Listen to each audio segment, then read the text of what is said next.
By ensuring educational excellence, we challenge and inspire all learners to positively impact their world.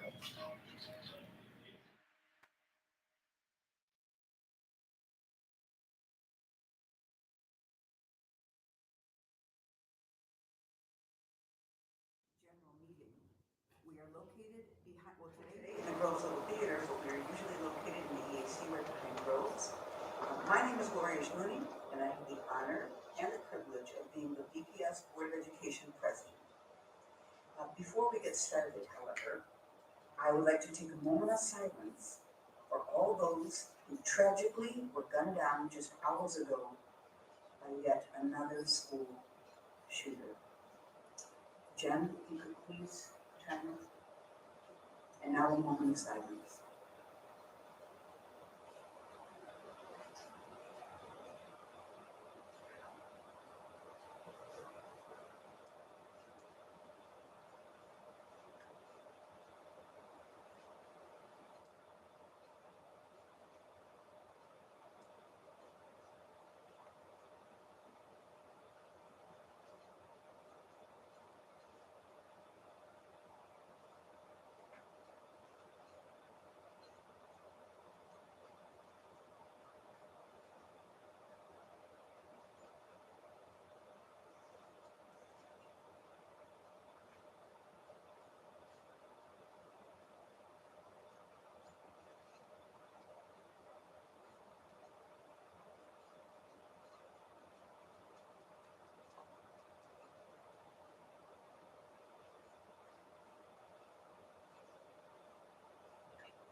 Prayers to the families enduring this unimaginable grief of losing a loved one.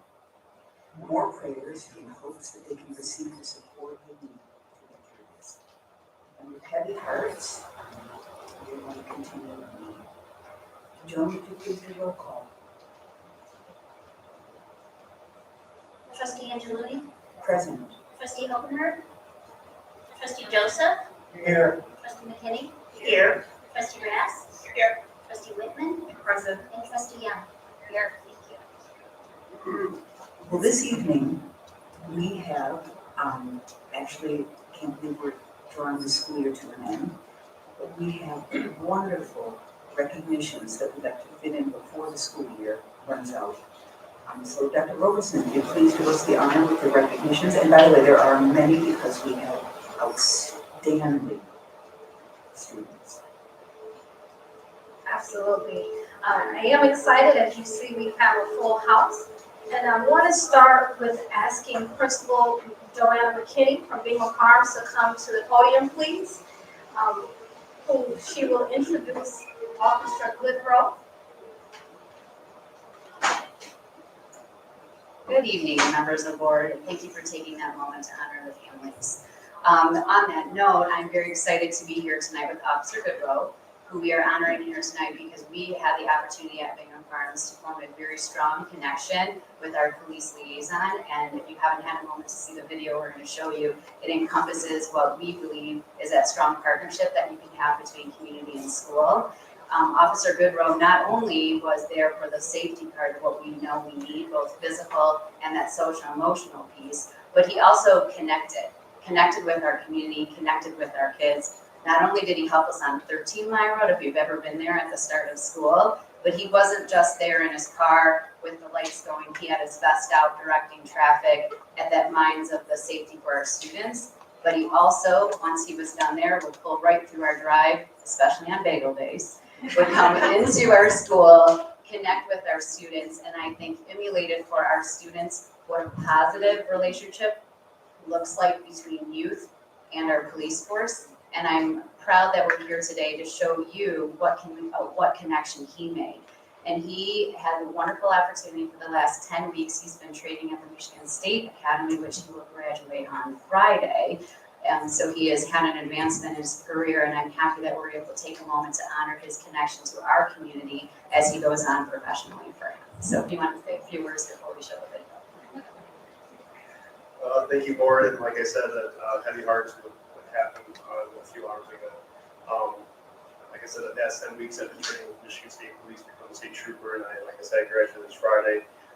But besides the point there, it's been quite an honor to be with the Franklin Police Department since 2016, I believe, and just working with the Bingham Farms Elementary School. Like I said, trying to build that relationship and that trust with students, because quite honestly, a lot of times the connection between police officers and students really isn't there as much. So any kind of mentorship and leadership I can provide to guide these young minds in the right direction of life is always a positive influence. And I was very much happy to be there. Still continue what I do, even with the Michigan State Police, to continue those roles and continue to be a mentorship for those in need. Thank you so much. So we hope this video just showed you a little bit and maybe focuses on what this connection is.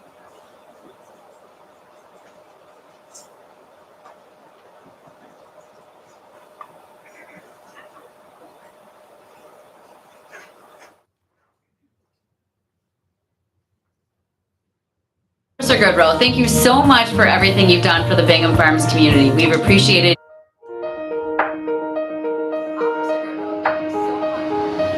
Officer Goodrow, thank you so much for everything you've done for the Bingham Farms community. We've appreciated you being here with us in the morning, and we love the fact that you've come into our building, made an impact with our students, and have helped me significantly on 13 Mile Road to keep both our families and our students safe. We wish you best of luck as you move forward in what you do. Go Eagles.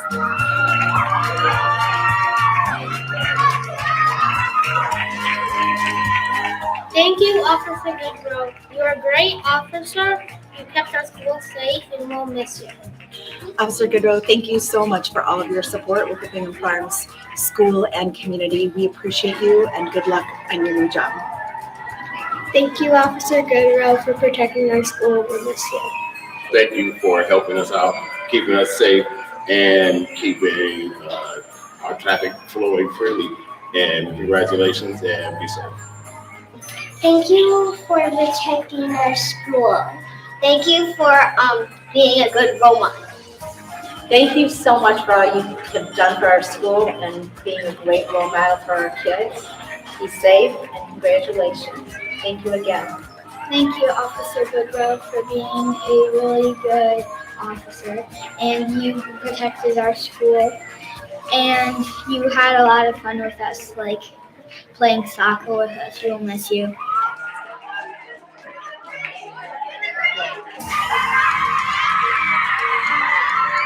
I just want to say thank you again. You guys are amazing and outstanding, and never stop, being who you are and trying to make a difference in somebody's life.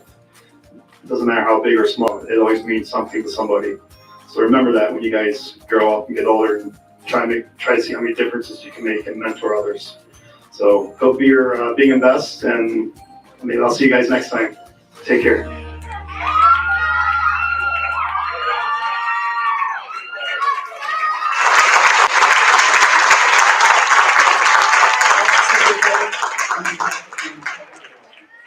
Thank you for your service, and thank you for the connections you made. Yes.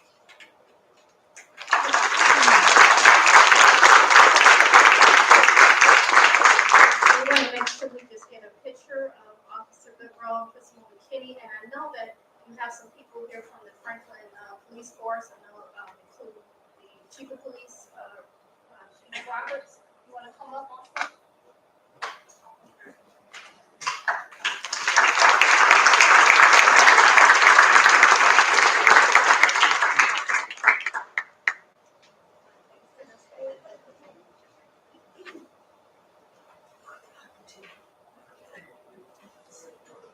Can we get you the bus before you go? Oh, it is?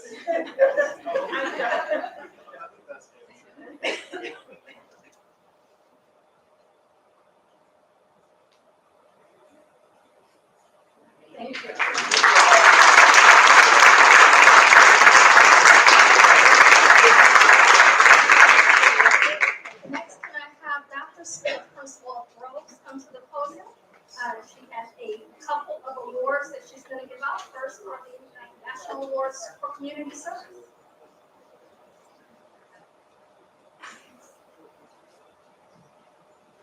Good evening.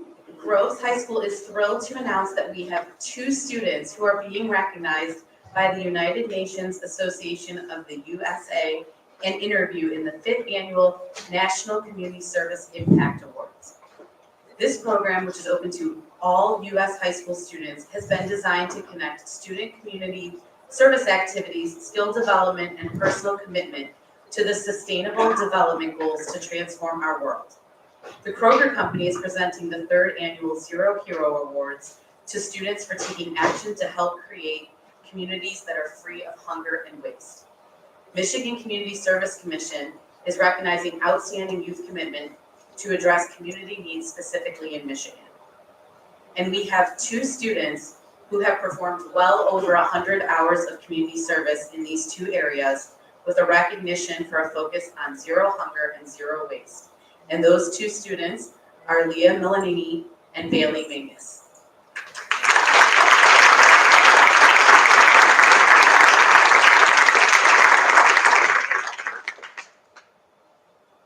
Come on down. They're probably volunteering. I don't see them here, so we'll make sure that they receive congratulations from our board. And the second group I'd like to recognize tonight are our Groves student publication, the Scripter students. This year, our publication won 17 statewide awards from the Michigan Interscholastic Press Association, which was hosted by Michigan State University in this year's contest. This is the 3rd year we have won for student articles published on the website and for our video journalism. Of our 17 awards, 4 students on staff earned first place in the state for Division III. These first place winners, Neely Allen, Kate Goldstein, and Samantha Jacobs, could be published in next year's MSU magazine, The Best of the Best. This is under the advisement of Mrs. Laura Redmond. We would like to congratulate the following Scripter students for their statewide awards. And if you guys would come to the stage when I call your names. Neely Allen, Blair Chernow, Chadwick Cole, Emma DeMarco, Kate Goldstein, Samantha Jacobs, Kaden Myers, Jack Peltz, Jake Rossenwasser, Emma Sharp, and Sarah Winehouse. Congratulations to these 8 individuals.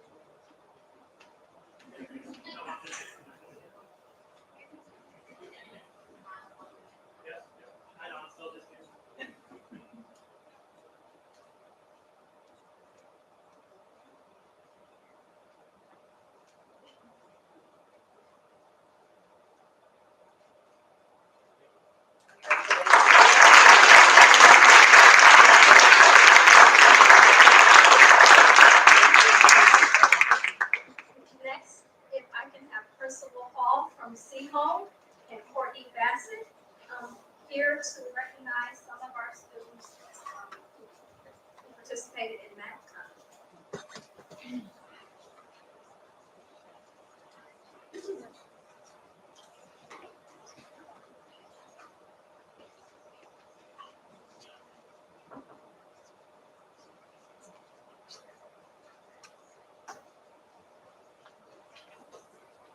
Hi, good evening.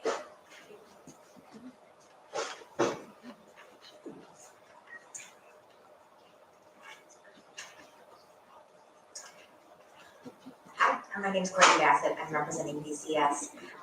BCS's math team competes in several competitions throughout the year. The team this year composed of Marina Awad, Adam Dunn, who is here representing the team tonight. Adam, if you want to stand up and come on down with us. Gabe McWilliams, Henry McWilliams, Charlisa Penzak, and Daniel Syed. They all showed great dedication, curiosity, and growth throughout the year. The team recently competed in the Regional Math Counts competition and the Regional Math Con competition. 3 students from BCS scored in the 94th percentile or above and qualified for the MathCon National Finals, which was just held on April 30th in Chicago. BCS would like to congratulate Marina Awad, who finished in the 99th percentile at regionals and then went on to win the bronze award at nationals. Adam Dunn, who finished in the 96th percentile.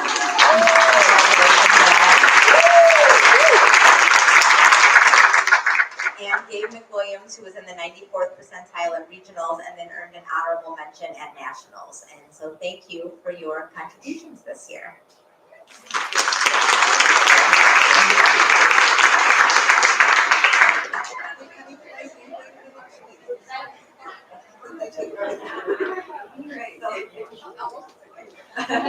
Under the facilitation of Dr. Thad Wilhelm, Siebel's Math Club participates in a variety of mathematics competitions throughout the year. Last month, they took part in MathCon, a national competition that gives students from across the country the opportunity to compete against other students to enhance and excel their mathematics interests and education, as well as earn scholarship opportunities. In the first round of competition, sophomore Ian Palua scored in the 98th percentile nationally and qualified for the finals, which will be held in Chicago on April 30th. Bowen Might, grade 10, Luke Park, grade 11, Alex Montea, grade 10, and John Abraham, grade 11, and Anderson Quorum, grade 11, all qualified as alternates for the national finals. So Ian, I see here, anyone else is here, please, Ian, go on up. Ian is going to be congratulated for another award I'm going to mention here, but if we could congratulate Ian for his outstanding 98th percentile national. I'd also like to talk about Ian for a minute. I know it's a little, oh, no, come on up, please come on up. All right, so we have a couple of students who were participating in the MathCon. And then just to let you know that Ian also had a perfect ACT score as a sophomore. And that means that of the 1.6 million students who took the ACT, Ian was one of 5,579 students. So clearly our students here are doing all they can to represent Seaholm in just a wonderful way. So thank you both.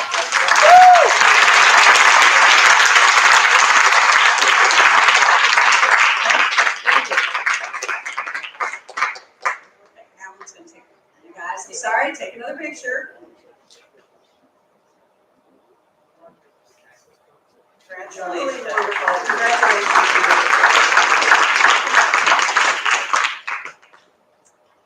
At this time, I would like to talk a little bit about our forensics team, if they are here. And so we have Dina Kamal in grade 9, Erica Yee, grade 10, Xavier Choussat, grade 10, Anna Geisler, grade 10, Emma Asaku, grade 10, Viraj Natial, grade 10, and Ava Morrissey. You are here, as well as we have 3 also state finalists, Erica, Ava, and Morrissey, Ava Morrissey and Emma Asaku. If you come on up and be recognized, I'll tell you a little bit about them. We have a small but mighty showing at our event. We had the MIPA Forensics State Tournament last weekend, and we competed in the Class A category. We had a small but mighty showing, and 7 students qualified for the state tournament out of the regional. Dina in the event of impromptu, Erica in the event of sales, Xavier in the event of oratory, as well as Anna Geisler in the event of oratory. Emma in the event of poetry, close to my heart. Viraj in the event of broadcast, and Ava in the event of dramatic interpretation. And of our 7 competitors, 3 were state finalists, top 6 in the state. Erica Yee came in 3rd, Ava Morrissey came in 6th, and Emma Asaku came in 6th as well. So we came as a team, as a plate-winning team, and coming in 8th place in the Class A division at state finals. Congratulations.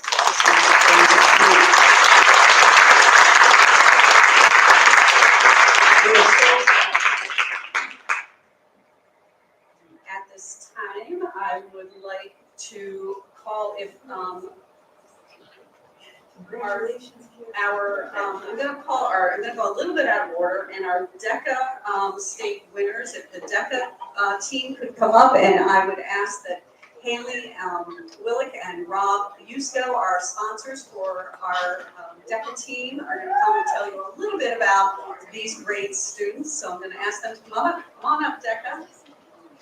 This was an exciting event for our students who traveled all the way to Texas for the national, so that was a lot of fun. Oh, I'm sorry, Texas. Okay, I will have people who know more about this. Haley and Rob will tell you about that. Yeah.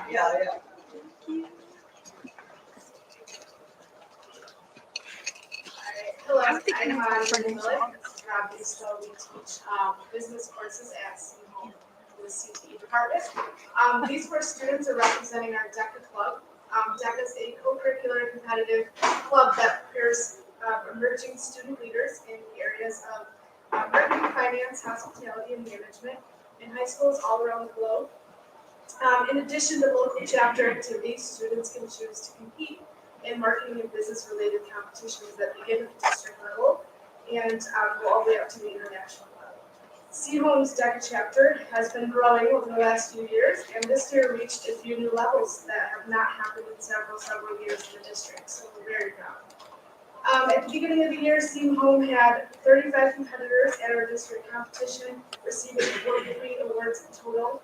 And as an underdog chapter, I think people were pretty impressed. It was awesome.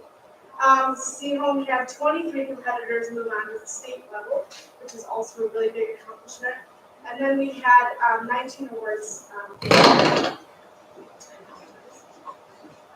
And then we had 5 students that qualified for the international level, which is why these students are being recognized. Qualifying for the international level means you get first place out of an entire heat of 12 to 15 teams, which is extremely hard to do. So we're very, very proud of their success. Students being recognized today are Mila Chesky, Mohan Badawar, Jonah Katinsky, Nina Badawar, and Karis Henrich. These students traveled to Atlanta, Georgia in late April to compete at the International Career Development Conference, which students attend from all over the globe in the United States and elsewhere. And our 3 teams did very, very well, had outstanding performances. Mila competed in the Human Resources Management Series event. Mohan and Jonah together competed in the Sports Entertainment event. And Mina and Karis competed in the School-Based Enterprise event, representing our school store in Maple Tree. The international conference went really, really well for these students. Jonah and Mohan actually placed in the top finals. They moved on to the final round, meaning that they were in the top 20 out of over 200 teams, and they actually placed first place in their role play competition, which means that they had the best role play out of 20 teams, really the best out of 200 teams, which was really, really, really outstanding. They don't believe me when I told them that's extremely difficult to do. And then also Mina and Karis placed in the top 20 out of 200 teams in their SPE event. Again, really extremely difficult to do, and something we have not seen at C-Home or in the district in a very long time. So we are very proud of C-Home DECA, and Groves DECA had an amazing year as well. We're looking forward to more success in the future, and just wanted to give an extra congratulations to our students that are here tonight.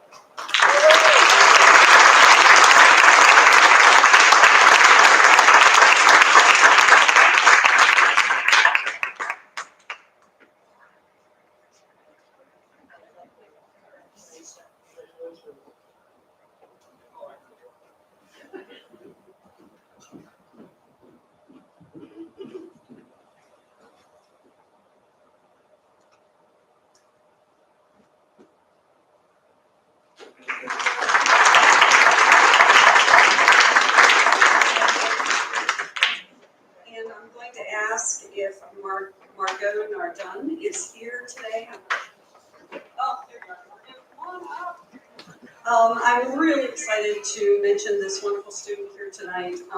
She has received an award from the 5th Annual National Community Service Awards, and she is a student who's been recognized for community service both as a national award earner and as an inspiration for other students to get involved involved in their community. Our 5th Annual National Community Service Awards connect student service activity to progress toward UN Sustainable Development Goals.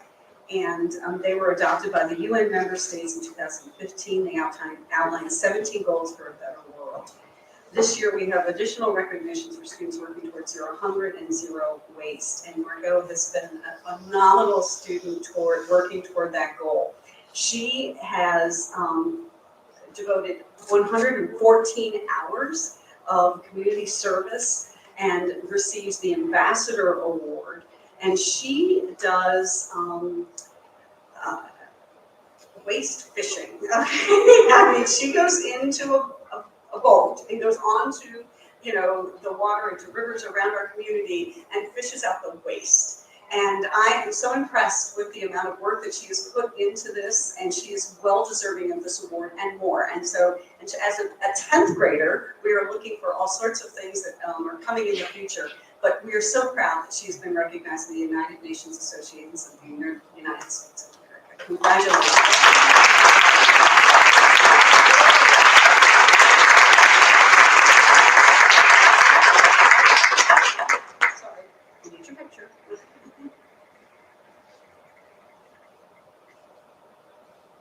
Thank you, Margaret.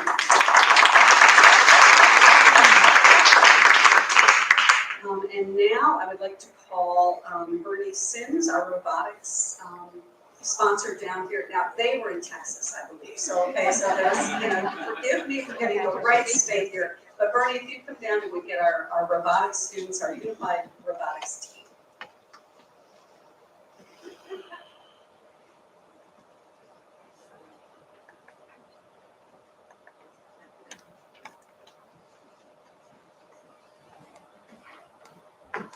Good evening, school board. It's a great opportunity for us to be here tonight and let our kids be recognized. It has been a long year. We've had robotics practices and matches since probably the 2nd week of school.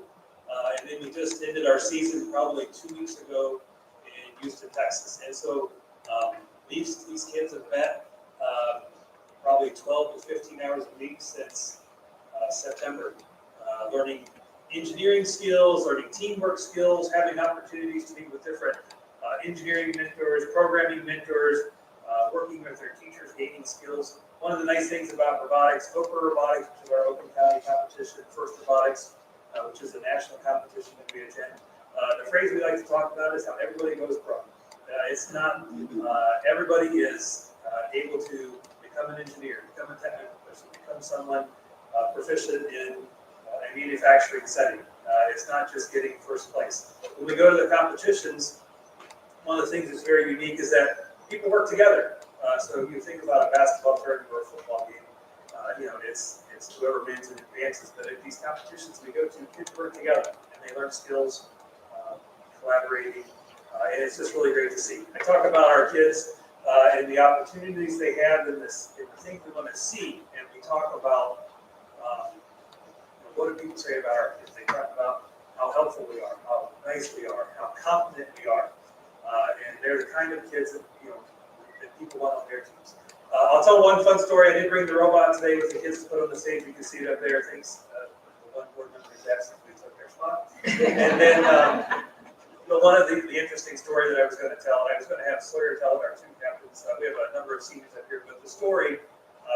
In our last competition, we went to the state championship. And in order to qualify for the world championship, you had to be in the top 64 teams.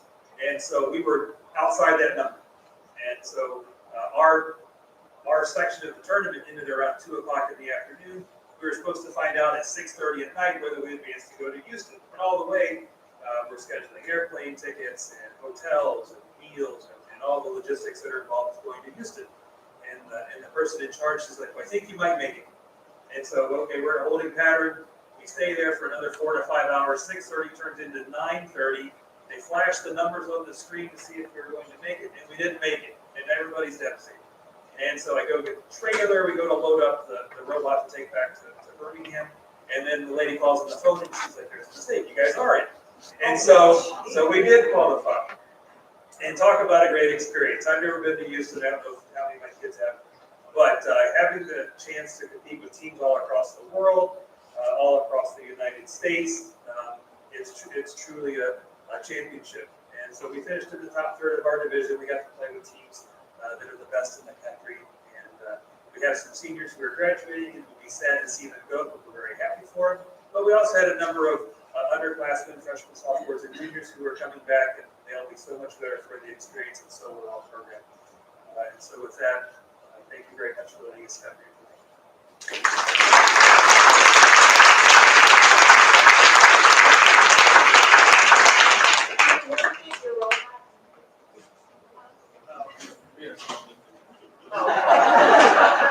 We already got that picture.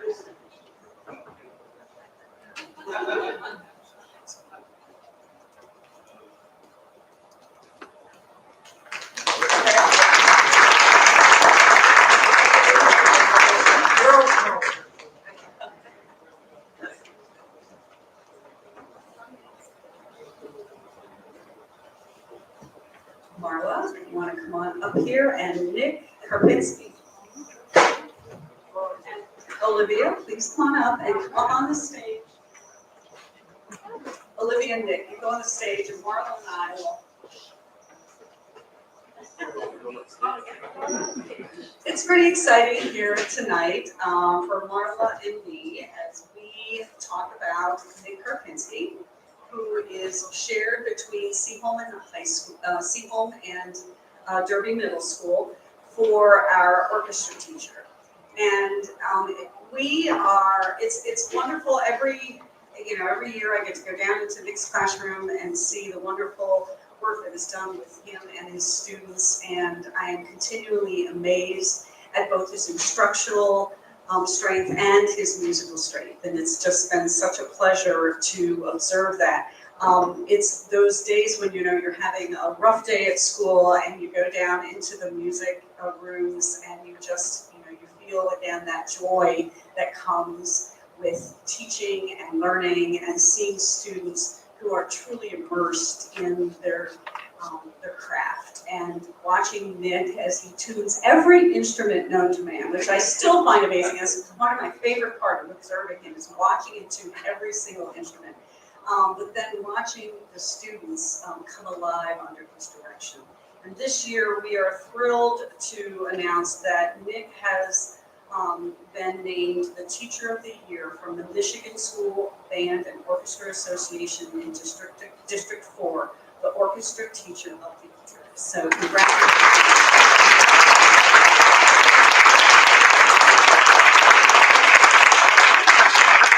We are lucky to have such a wonderful teacher in our district, and so pleased to honor him tonight. So congratulations. Thank you. Tomorrow they'll be putting on a movie concert where his orchestra will be performing with lots of movies in the background. Tomorrow night in the Seaholm Auditorium at 8:30 p.m. It's quite a treat.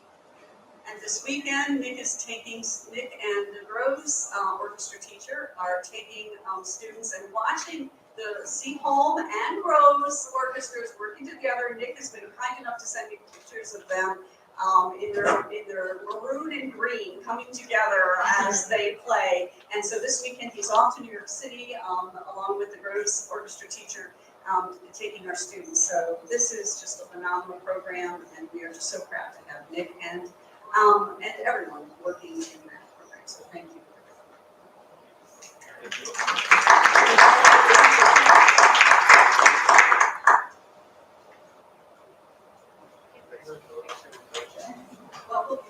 Thank you all for being this full support team. So supportive and love. Thank you all. And now Jason Quinskill and Jim Lally.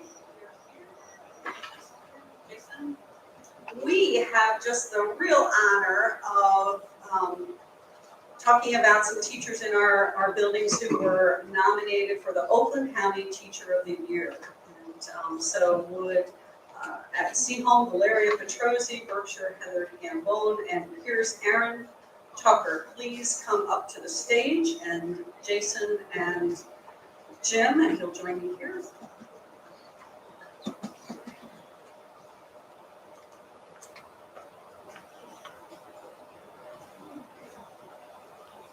So good evening, everyone. It's great to be here. I'm Jason Clinksville, and I have the honor and privilege to serve as the principal at Berkshire Middle School.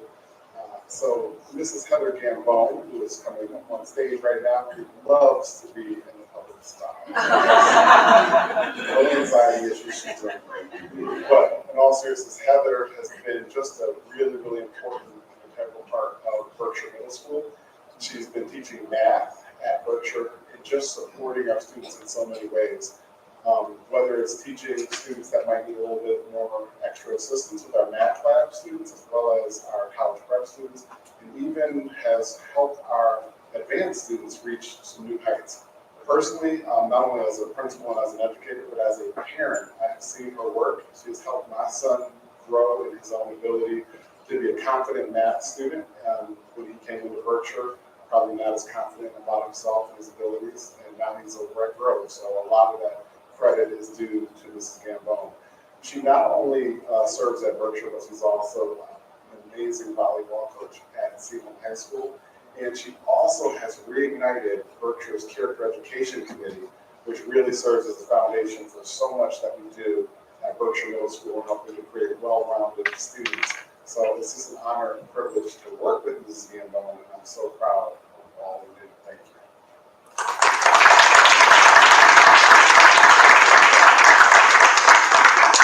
So before we got up here, Aaron said to me, "You're not gonna make me stand up on stage, are you?"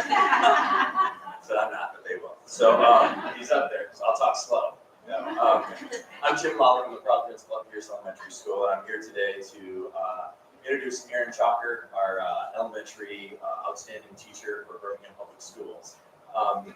Growing up when I had my PE class, I had a lot different experience than what Aaron provides for his kids. Our PE teacher would roll out balls or have us run laps and even play dodgeball, and those imposing students that always would whip me with the balls. It was never as fun as it was for them. But different for our kids here at Pierce. Mr. Chalker is our physical education teacher. He teaches kids about being physically active and doing their personal best. He creates an environment that we focus on self-improvement and increasing gross motor skills, and we have fun and challenge to be better every day than we were the day before. He's also a champion of character education. He shows kids how to follow the Pierce path. Sportsmanship isn't one of the core values, but if you have respect, responsibility, kindness, and cooperation, all of our core values are showing sportsmanship. Every class, he talks about the Pierce path and being on those. He is very creative in teaching the curriculum. For example, he has the kids learn about the circulatory system, and the kids are blood, and they go through a little obstacle course to carry the oxygen to different parts, or climbing walls to the lungs, and all different other parts of it, but he has a great time, and the kids learn a lot about our circulatory system through fun and play. At Halloween, he creates a great environment for the kids. They have a lot of fun doing fun physical activities. The kids come back all the time to talk about how much fun they had in PE over the years during that Halloween time. And then the students love Mr. Chalker. Now, I find myself a very popular person there at the school. I walk down a kindergarten or first grade hallway, I get all hi, Mr. Wallach, you're the best, high fives, hugs, whatever. I walk down with Mr. Chalker, I have not noticed. Because hi, Mr. Chalker, how are you doing? And that's like chocolate. So he's so popular amongst the students. They love being in this class. And true story, how they feel about PE class. Coming into class, or coming into school yesterday, I had a student walk off the bus and say, "Do I have PE today? Do I have PE today? Mr. Lowell, do I have PE today?" And I'm like, "I have no idea." And he goes, "Hey, do you have PE?" She goes, "I don't know. Do I have PE today?" And she was so excited about hopefully having some PE that day. So I hope she did. If she's not, I know within 4 days she will. But all the reasons and more, Mr. Chalker is an outstanding teacher of elementary school this year. I'm really proud to say that I'm his principal, and congratulations, Mr. Chalker.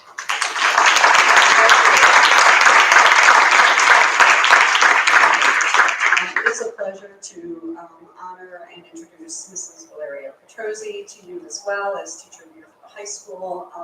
It's interesting, I don't know, I'm not sure exactly how many years ago it was that Valeria taught at the elementary school. She taught Spanish.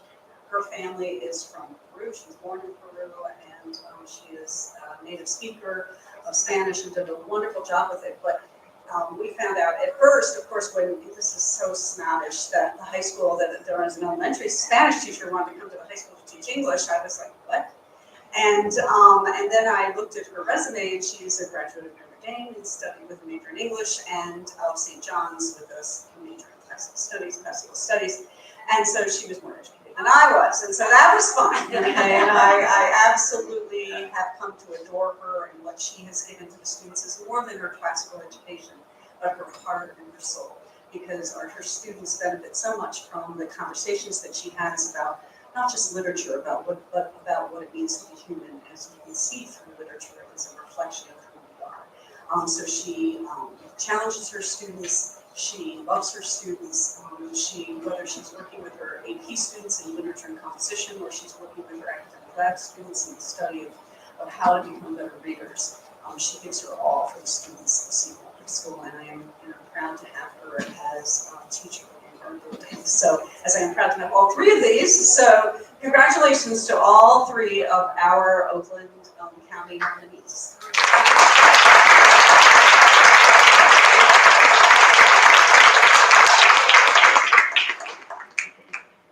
And I remember Mrs. Petrosi, you sing very well.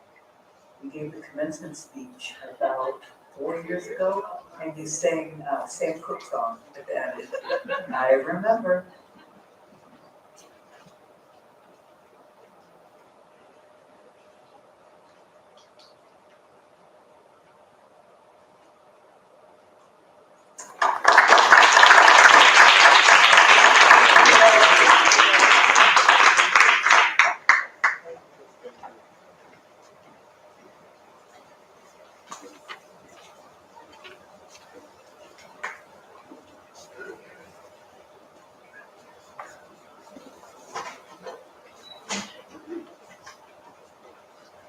Next, we have some members from our Rotary Club who has been very generous to us. I'm going to have Bill Pugh, who's been working closely with them about our therapy dog program and an expansion. Dr. Robertson, good evening, thank you for excited to be here tonight with a resolution for the board. As you remember, last year, Dr. Robertson met with the Rotary Club to solve a problem in the district. We have Berkshire Middle School wanted a therapy dog, and they rose to the occasion. And in December, we accepted a very generous gift from them for the purchase of a therapy dog, Snickers, who's still in training. I expect it to start this fall. But very exciting news. If you remember at that board meeting in December, the Rotary Club came and Dr. Ryan told us that they would be continuing their efforts to support the district around this therapy dog program to provide social and emotional support for our students. And I got a call earlier this spring from Dr. Ryan stating that they had raised $20,000, which will pay for 2 therapy dogs for the district. So I wanted to just invite Marla and Courtney to come down. Courtney is, you met Courtney earlier, she's a teacher at BCS. She's here for Omar, Dr. Hakeem. And Ms. Otterbacher is here to represent Derby. Both schools will be receiving a therapy dog that will be trained over the next 6 to 8 months before it will start gradually getting introduced to the schools. I know they're very excited, especially she will be directly involved with caring for a dog. At this time, I did want to invite members of the Rotary Club to come and introduce themselves. I don't know where we are in terms of the resolution. Is that something that we can do that now? Yes. Yes. Now we can read it.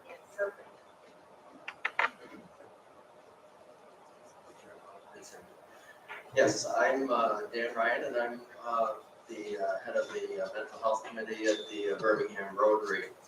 And Rotary is an international organization that promotes public service and goodwill throughout the world. We have 1.4 million members worldwide.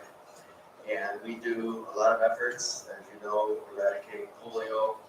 In the past, we were building wells in third world countries that they have fresh water. We also do a lot of local activities with our own Birmingham Olive Rotary. We work with cleaners, food banks, we ring the bell for Salvation Army, anything that is in the local area, we are a part of. We'll be cleaning up at the, Birmingham Days with the carnival coming up. So we put in our own sweat and cheers, but we also do fundraiser.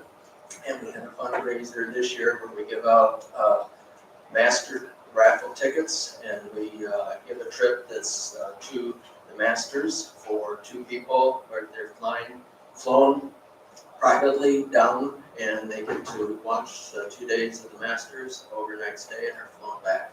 It's gone over very well. We also get donations from the community for raffles at that gala that we have at the Village Club. So I would also like to take the opportunity to have you give us your support for the Masters Gala for next year, because by doing so, we continue to raise funds so that we can do things like this. We're very involved with the Birmingham Interact Club, with the public schools at both Groves and Seton.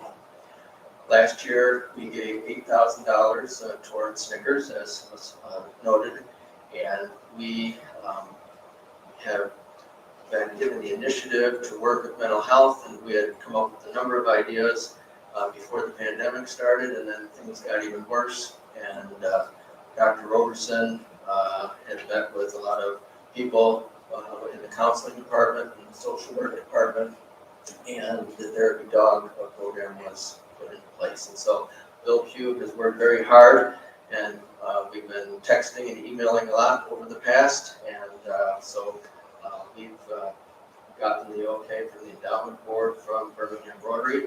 And I want to introduce the 3 people that are with me. We have Linda Hatfield, who is the marketer for, I want to say, Birmingham Bloomfield Credit Union, but it's now called Michigan United. So all your checks are going through her. So she's a good person to know. We have the incoming president of Birmingham Rotary, Marcia Kovacs. And we have John Resterhide, who is with the bank. Which one? You're retired now, but I wanted to give you. Okay, so we are a group, and if anyone would like to become a member of Birmingham Rotary, we could use some more membership. And we are a non-political group that is promoting goodwill, and so we can use additional members so that club as well.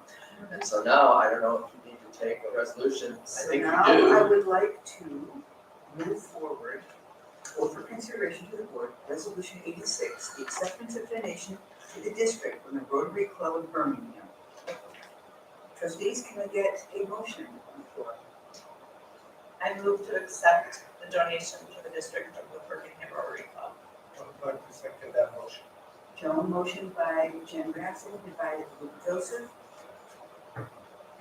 Trustees, anything to say?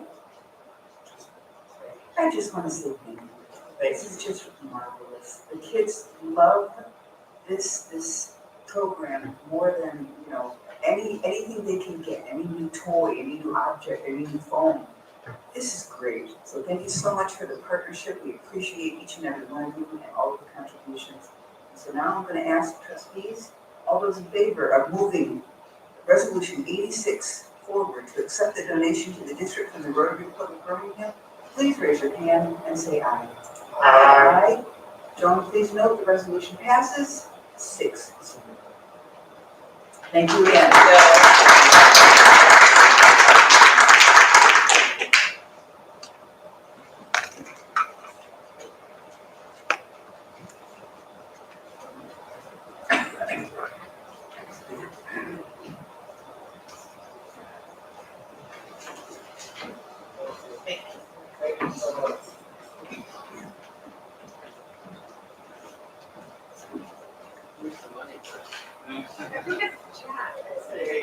She does.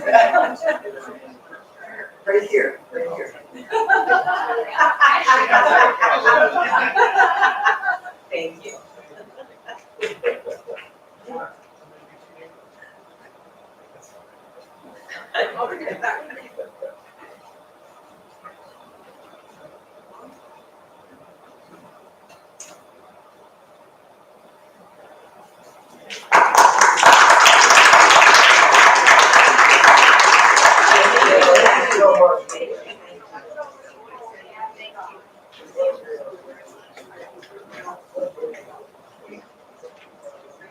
And we had one recognition, Madeline Phillips, who she was ill today, but she will be recognized at our next board meeting.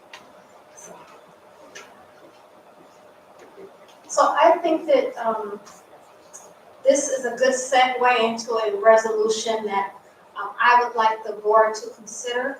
May is Mental Health Awareness Month. And you see Resolution 87.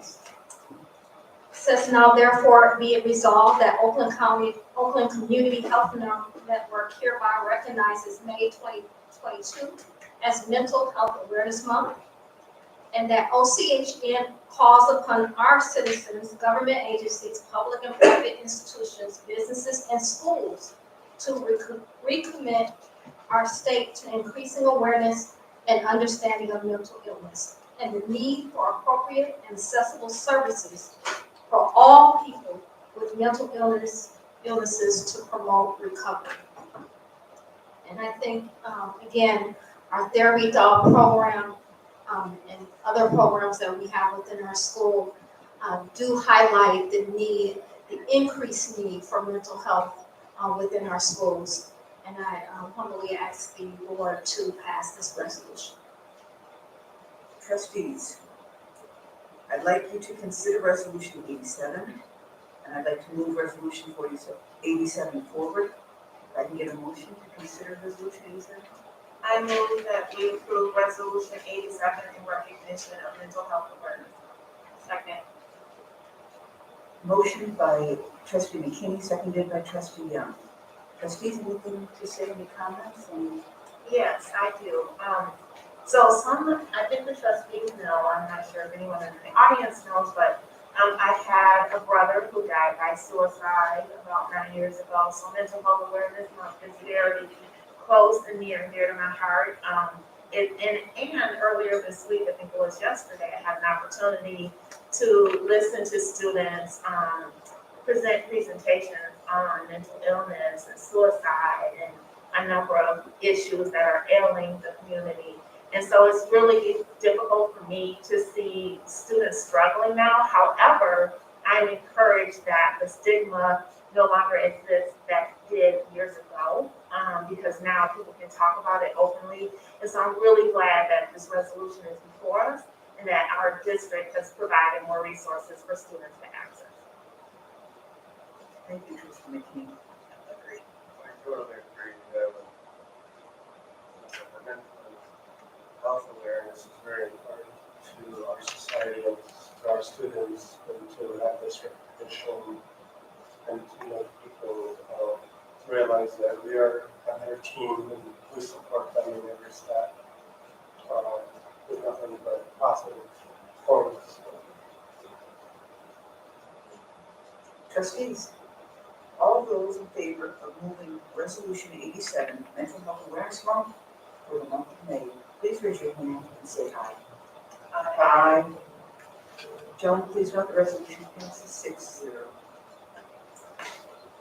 As you saw tonight, we had a lot of great recognitions, both with students and staff, and it's exciting. I know we have another board meeting or 2 more board meetings in this particular school year, but it's likely we won't see the student recognition just because school is out, but it's great to see how many great things are happening within our district. So thank you, and I'll turn it over back to you. Thank you so much, Dr. Williamson. And yes, indeed it is. And I say this almost every time, but it is such a pleasure for the board to see and recognize so many talented staff, students, community members. This is what I think strengthens us and allows us to move forward in a positive way. We get so much from every different angle that these recognitions really feel great. So thank you, kind of. Okay, next, we are, I think we can bypass the 5-minute recess. No, we can't. So what I'm going to ask now is just that we have a 5-minute recess for all those that need it, and we will meet back at 8:05.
Recess is over, and in the area on the agenda where it has additions and deletions, as Dr. Robertson mentioned, the recipient of the paraprofessional award, Lisa Cole, is out ill today. So we're just going to put that under the deletion. So please note that, Joan. And then we're going to continue on with the superintendent's report. So Dr. Robertson, if you're ready, please. For the superintendent's report, I want to acknowledge that the district is dealing with some tough decisions right now. Earlier this year, we shared that there was a shortfall due to both miscalculation and a declining enrollment. And I want to focus a bit on the declining enrollment because that is what has made our shortfall a structural shortfall. We're at the, I'll just say I wish that our district was not in this position. But we are here and at a time where we do have to make some adjustments with staffing based on that declining enrollment. As a reminder, we've, in the last 2 years, we've lost over 600 students. If you look at our enrollment over the last 10 years, we've lost 1,000 students. And so while we have, as a team, gone line by line in the budget and found some savings, some operational efficiencies, we also know that the majority of our budget does include people costs. And so this week, our Human Resource Department has been meeting with staff and continue to meet with staff who was affected. Before we send something else out to the community, we wanted to give people who are affected by layoffs an opportunity to hear it first before something goes out. Just again, remembering that these are people and families that are affected. And while we are again going to participate in and do some revenue generation ideas like expanding preschool and the 23-24 school year, looking at transitional kindergarten, it would be negligible if we didn't address something. And so I just want to acknowledge that because that is, it's tough for our district, it's tough for our staff, all the way through. And I want to keep those people who are affected in our thoughts and our prayers right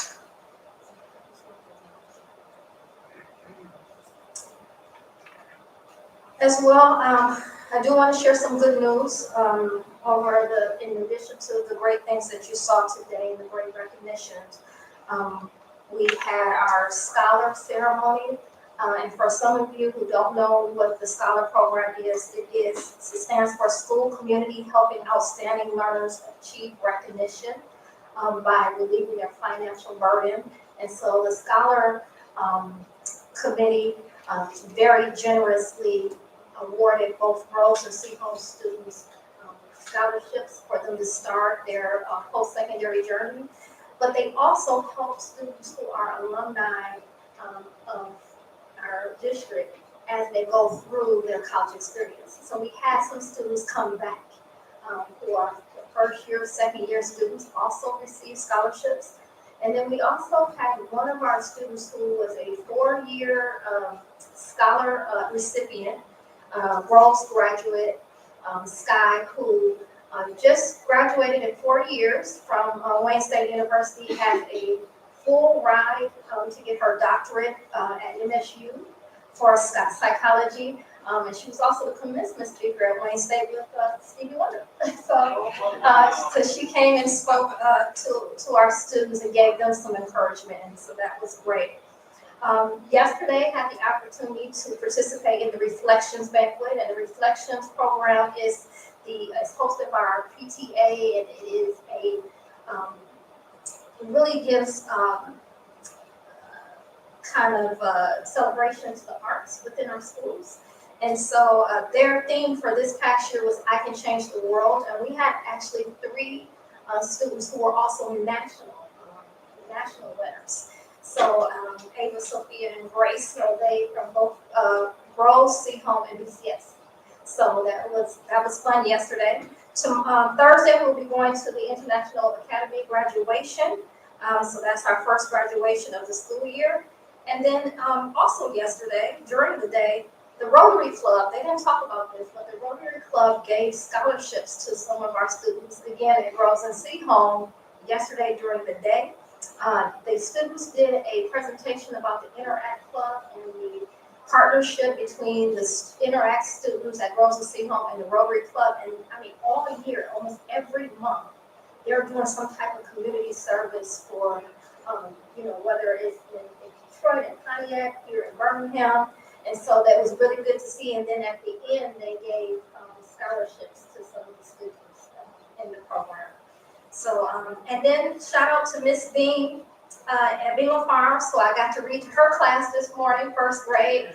And they were, when I got there, they were practicing for their concert tonight. They had a first grade concert. So I got to see them perform 3 of their songs.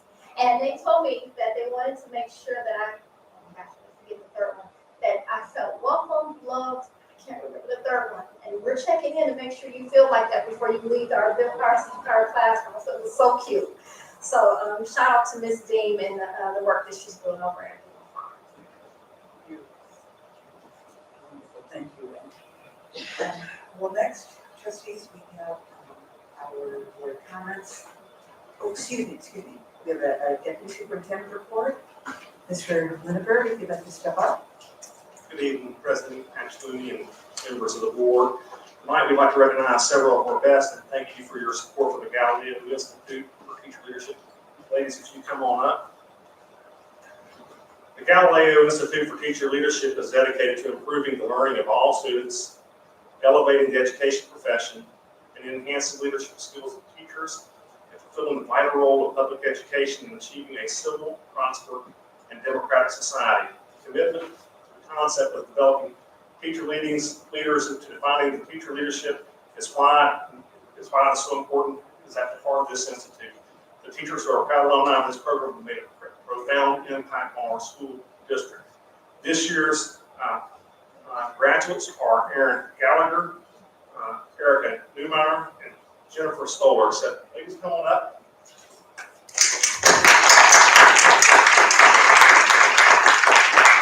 We just really wanted to take this time to say thank you to our district and to the board for allowing teachers in this district to attend Galileo and to continue on in the future.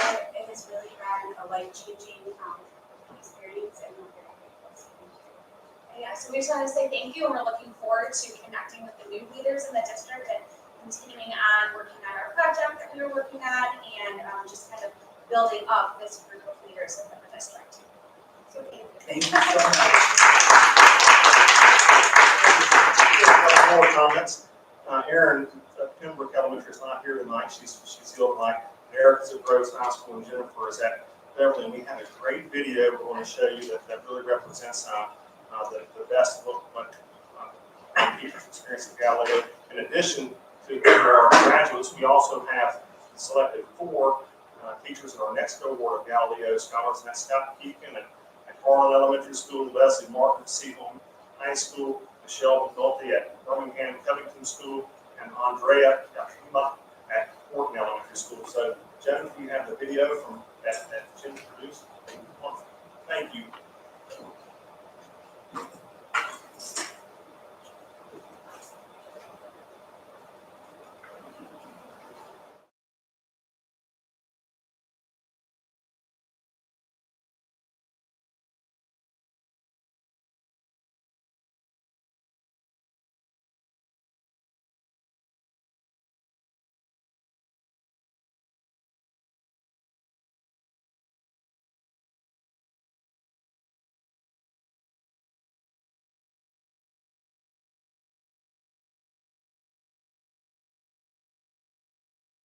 Me. Hi, I'm Jennifer Stoll. Brave heart, inner voice, always learning. 6 strung together words that Galileo has gifted me. Hi, I'm Jennifer Stoller, and these 6 words tell my story. I have always had a strong voice with strong convictions, but I didn't know how to use them effectively or efficiently. Brave heart. You have to be brave to take care of yourself.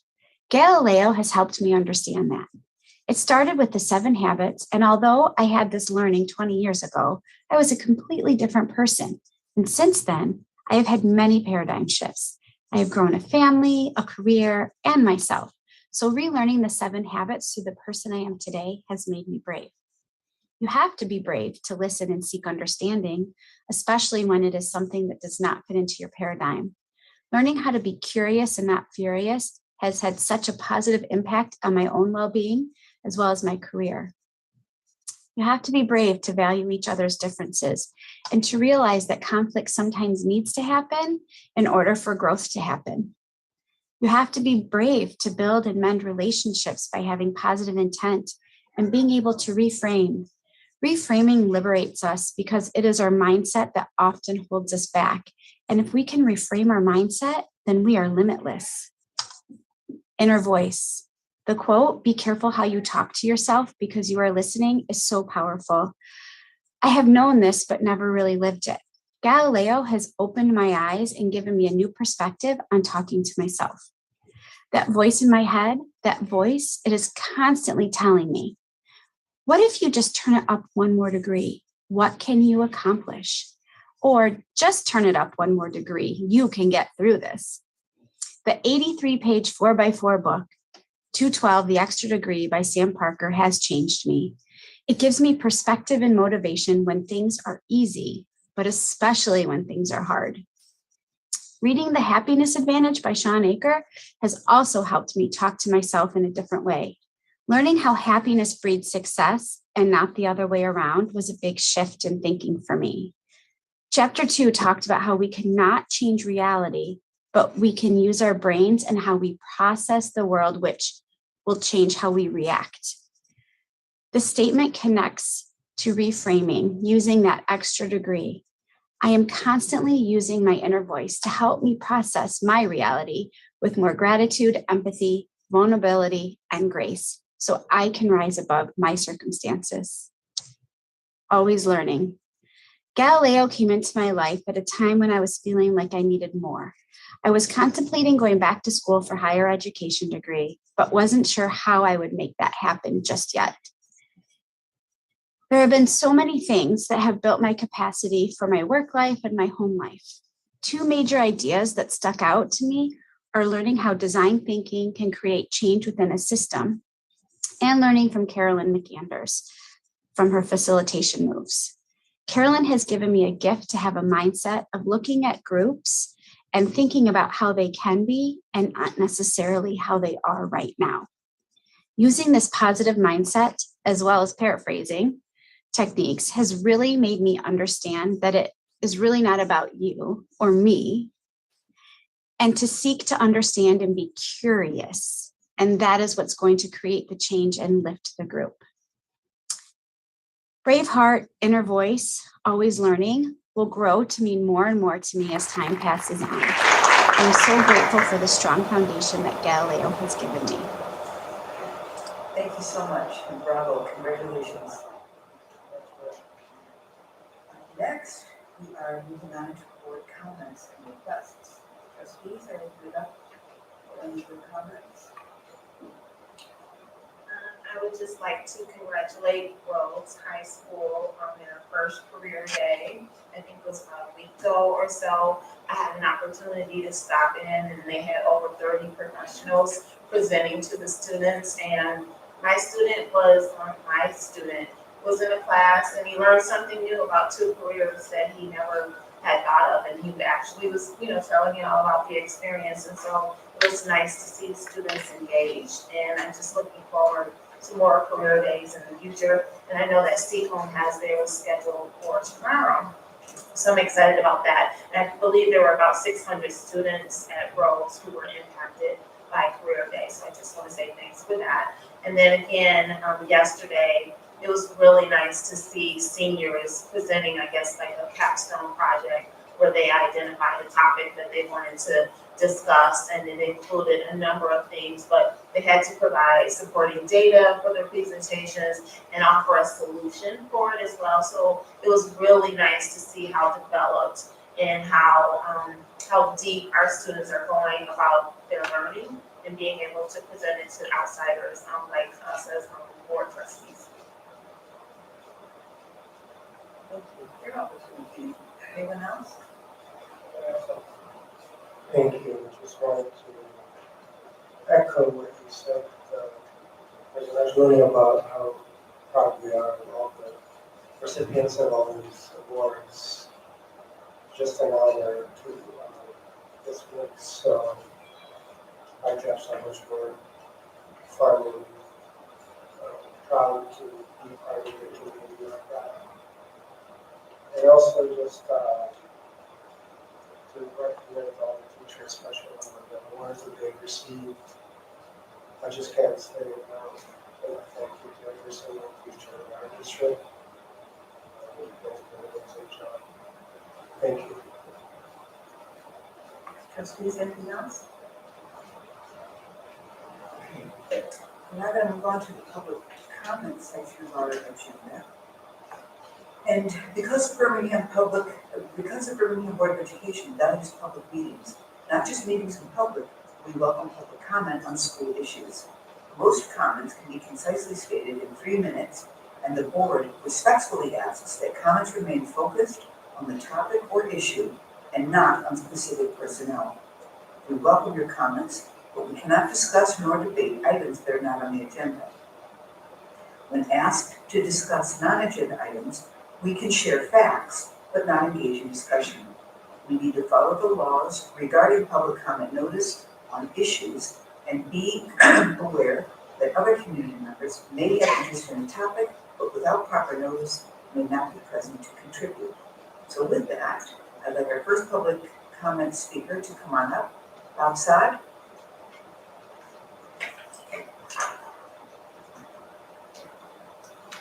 Good evening, board.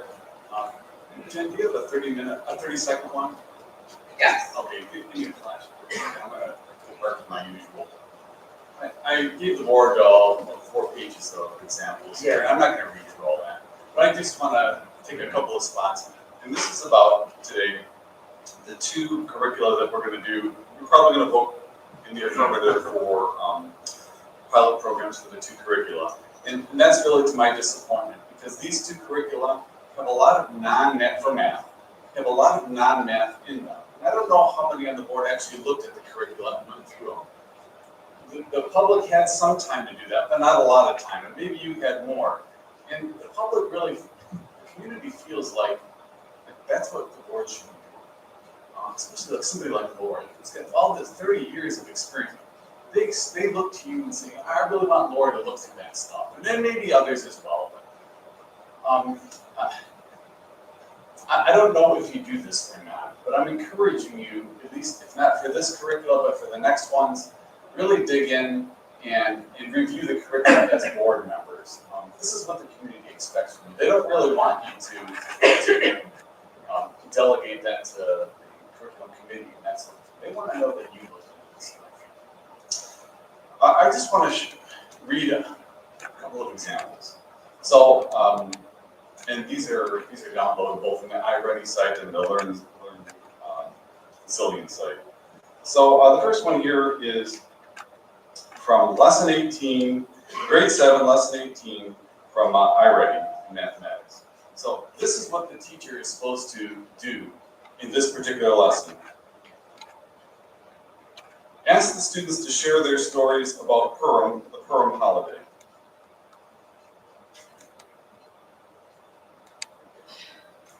Glasses is a wonderful thing. I'll try and read it off of this. Stories about the Purim, and ask questions they may have about the holiday. The Jewish holiday of Purim is celebrated on the specific day of the Hebrew calendar that generally falls in the early spring. Purim commemorates the story of the triumph of the Jewish people in ancient Persia. An evil prime minister by the name of Haman was plotting to kill the Jews of the country. Haman was defeated by the heroes Esther and Mordecai. Today, Jews celebrate Purim with carnivals and pageants. One of the traditional Purim delicacies is a triangle-shaped pastry called hamantashen. You have 30 seconds. Thank you. Named after the villain of the story. Ask students if they know other holidays that celebrate with pageants and special foods. That's a math class. This is the type of SEL curriculum that our administration is bringing to the district. This is not going to help the bottom quartile. More non-math time in class is less math time in class. You should have picked this up.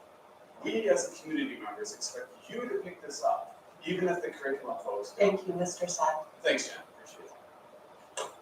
Thank you, Mr. Scott. Our next public speaker is Sean Davis.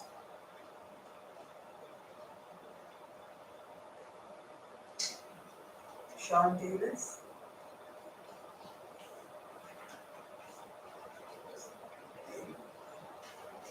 Perhaps. Now I have Shanta, if I'm pronouncing this correctly? Shanta McCleary. Shanina. Oh, Shanina, I'm sorry, Renee. I can't read. Shanina McCleary, please come on up. My name is Shanina McCleary, and I am a parent of two students. One who already successfully made it through the Birmingham district, and she actually just graduated from Houston. Congratulations. Thank you. And then I have one who's scheduled to go into the 12th grade at Rose. This one is my baby. He has completed the entire, district approval. I moved to Huntley Square Apartments, where a lot of the students in this particular district do live and reside in that particular apartment complex. I have lived there for 11 years. And the complex was actually purchased just recently, 6 months ago, by a new property management company called Beacon Property Management. And my lease is up in June.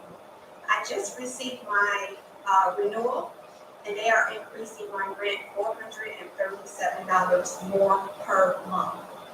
No upgrades, no promises. It's nothing, but I have this 12th grader that I'm gonna do everything in my power to keep him in this district. My concern is there are a lot of students in that complex, and I'm not the only one who's receiving that increase. And I'm concerned that many families will quietly leave. You're gonna leave the district and it's gonna impact the enrollment. It's not fair to the children. And we all know that the inflation rate is 8%, not 40%. I have emailed our senators and I have emailed the Attorney General. I'm just calling on everybody. So I'm doing my due diligence by making the board aware and the community aware of what's going on. It's egregious. If you even just one quick Google search of them will show that they move into communities and this is what they do. I guess it's a tactic to raise the rent, to get current residents out, so that they can do whatever they do moving forward. But if you Google them, you will see that their reviews are deplorable with regard to their maintenance, operations, just like snowboarding, but just this tactic. So I just wanted to, just do my due diligence. I'm letting the media know, just reaching out to everybody because unfortunately, some people will get that increase, understand that they can't leave. And these kids are going to lose and miss out on the education and resources, for those that can't find property in the district. Okay? Thank you, Mrs. McCleary. Thank you very much. Mrs. McCleary, I know we typically don't respond to public comments. I'm very sorry to hear about your situation. You may want to consider contacting Mari Manukian or Senator Rosemary Bear. Yeah. I don't know who you said again. Manukian. Okay, I will look that up, but I did contact her and they did tell me they were going to go to the housing authority, see what they can do. Apparently it's not a law that they can't do that, it's just immoral and unethical what they're doing. So people are moving, and I don't know that they're letting you know this will impact enrollment in the fall. Thank you. Thank you. Next we have Sandy Jackson. Sandy Jackson, in the audience? No? Okay. Well, note that did not get completed. So now I'm just going to move on with our agenda to the next item, which is our general consent item. This is our personnel report, our financial statement, minutes from the April 19th, 2022 regular meeting, minutes for the May 10th, 2022 study session, minutes for the May 17th special meeting, and which is resolution 88. So trustees, can I get a motion to consider resolution 88? I move to accept our consent agenda. Second. Motion by trustee Rass, and thank you, and seconded by trustee Whitman. So trustees, do we have to say something? Or, yeah, I don't know if anyone had a chance to take a look at all the retirements. I did a quick total, and it totaled over 420 years of service in our unions. So we've got some, a lot of institutional, exactly, right, so, congratulations to all those that are retired. Thank you, trustee Whitman. Trustees, anything else? Any other comments? Okay. All those ready to move the consent agenda forward, please raise your hand and say aye. Aye. Joan, please note the consent agenda passes 6-0. Next, we have our teaching and learning report. This is resolution 89. This is the approval of the recommendation for grades K through 8 mathematics instructional materials. April, I see you're ready. Yes, good evening. Thank you for letting me bring forth our mathematics instructional materials on behalf of the 32 members of the curriculum design team, the 2 curriculum coordinators who helped facilitate the process, Dr. Amber Davis and Sarah Seymour. I would like to recommend that we move forward with iReady Classroom Mathematics and Illustrative Mathematics from Aaron Livin. I would also like to thank you, Trustee Rooney and Trustee Whitman, for coming over and spending time to review the instructional materials, for following up and asking for the research and taking time. I appreciate you taking time out of your day to come and do that with us. Thank you so much. I also have some comments. Oh, sorry. Yes, I apologize about this. Okay, all those in favor of moving resolution 80. Motion. I apologize. I lost my place because I have so many notes that I wanted to read. I got excited. So I would like to ask trustees to consider moving resolution 89 forward. Motion. I move to consider resolution 89 and approve the recommendation of grades K through 8 mathematics instructional materials to pilot. Second. Moved by trustee Young, seconded by trustee Whitman. Now we can move on. I apologize for getting out of order. I was just excited to share some of my findings. But if anyone else would like to make comments? Yes, I would like to acknowledge that my experience in curriculum is 0 years. Well, and where I'm going with this is that I think that we have a dynamic team of board trustees here. We each have different skill sets and strengths. And I would like to acknowledge the many years of expertise that the team represented, that reviewed the materials that are coming before us. And so I trust that they know what they are doing. And so I support their reputation. Trustees, anyone else? Yes. In the study session, I'm not sure if I missed this or maybe it was presented and I wasn't aware of it, but I asked if I could see what other school districts use it. How has their performance been using it? And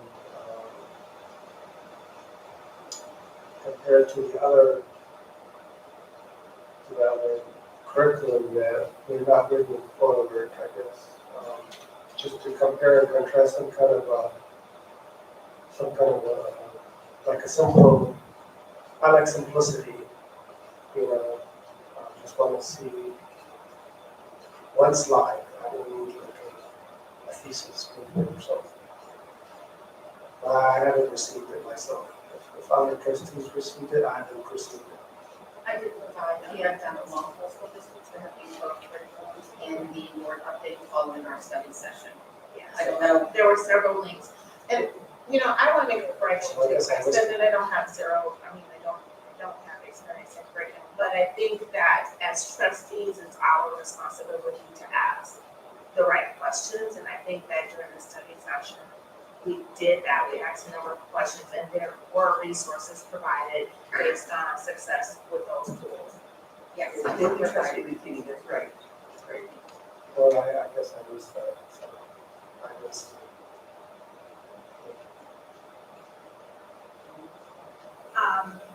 So as April had indicated, I did take some time to meet with Sarah, the curriculum coordinator. And given that I've been on social media and I've heard from a few individuals with regard to the concerns, and having one of the trustees is living through CPM, I'm especially sensitive to the public feedback, as well as I'm extremely sensitive being a trustee, and I want to get my hands in it, I want to feel it, and I want to make sure that what we're bringing to the community as a trustee that we vote on is what we're getting, what we're buying. So between looking at the tangible materials, thank you, Sarah, as well as I did go online for the online support. And I did speak to several people, some parents, some professionals throughout the district. And again, we're not curriculum, at least I'm not a curriculum expert. However, I'm comfortable, and I did listen to public feedback, and I pushed on Sarah. And Sarah, you can say, with some of these concerns is okay, are we diluting math for the sake of whatever else? And just given the research, given the 100% agreement that you guys have, I am very comfortable that there's nothing out there that right now is better that we're missing out on. I mean, math is math. And I think these two options between the iReady and the illustrative are just two really good pieces of kits, if you will, that I think it's very fair for us to pilot. And I'm very confident moving forward that April and her team will take the feedback of all the faculty and the students and parents. They've got this plan ready to go, so that the community, if they want to get involved, work. And the last thing I have to say is I was a little disappointed, given all of the noise in the system through public social media, that one person, to my knowledge, one parent went through the material. That's it. Yep. So, oh no, thank you. Thank you very much. So I will be supporting this resolution, and I can sleep at night. And so while I do not consider myself a curriculum expert, I do provide to this board a great deal of experience. I have several curriculum review teams throughout my 30-plus career. And what I can tell you is this, that there is a process that is followed with fidelity. And I can guarantee, speaking with so many 30-plus members of this review committee, where they said, and I'm going to quote some of the emails that some of the teachers sent me, where they said, oh my goodness, where they said that this process was one of the best processes they've ever used, where they felt that they were truly heard, where they had more time than ever before, where they were able to dialogue and reach consensus. That when they asked for more time, they were given more time. And I think it's also fair to say that when you're when a curriculum is up for review, there are so many curriculums out there in front of you. You could look at 30, 40, and then you kind of whittle it down, and then maybe you bring it down to 12, and then you discuss, the committee looks, you discuss, you research. Then I think what happened was you go down, it was whittled down to 6, and then it was opened up to the public with these 6 curricula. And there was 3 separate meetings where they opened it up to the community to say, come on in, this is what we have, what's your feedback, how are you thinking, how are you feeling about this? Is this going to make you feel concerned about a connection to CMP and integrated math? Now's the time to talk, let's hear from you. And that was fantastic. That is what the committee wants to hear and see. So that process was very well done. I also want to say that I did my own homework by reading articles that favor the curriculum and some articles that maybe weren't as favorable. But I wasn't alarmed at all. I also love the fact that both of these curriculum adapt well to all different learners. And that was important for me to hear. It aligns, as I mentioned, to the CPM textbook, to integrated math. It builds a foundation in the elementary education, and then very easily for middle school to transition to high school. That was very noted, very noticeable for me. I was looking at standardized testing, what the connection was. I was very pleased with the results that I saw. Let's see, what else? Oh, this was, the pilot provides robust professional learning plan, including monthly opportunities to learn about resources and instructional best practices.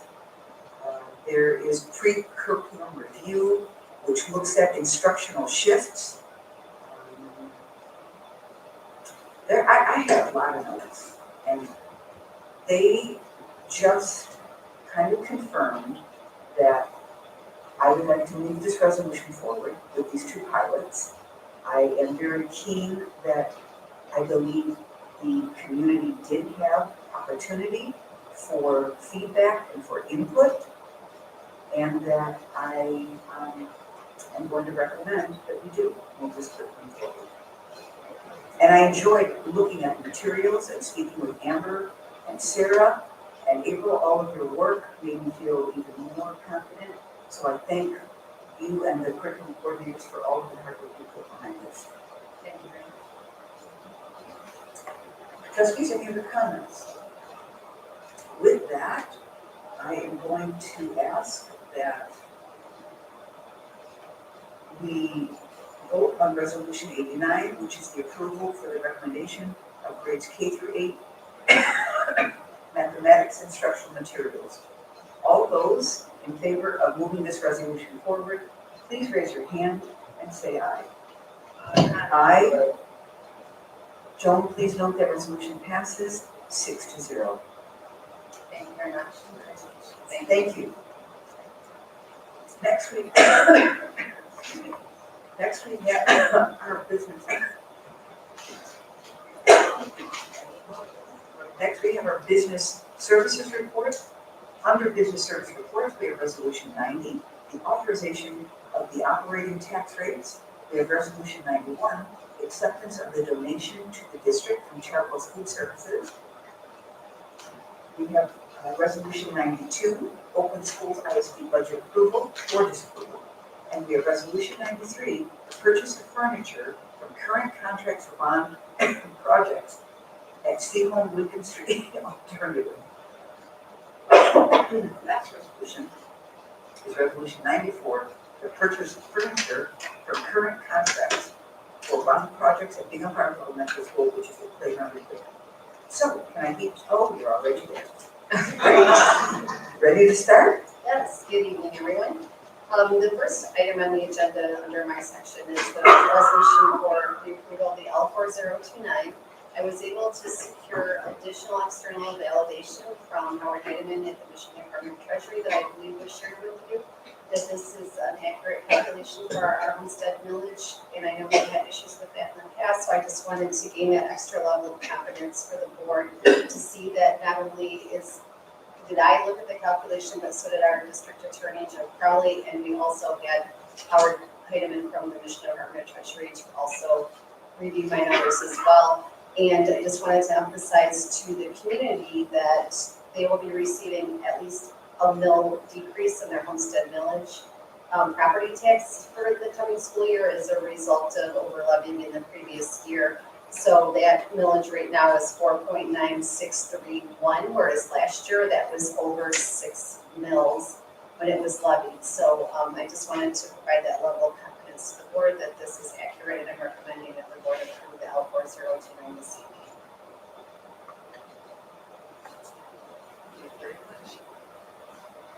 So trustees, can I get a motion to consider resolution 90, the authorization of the 2022-2023 operating tax rates?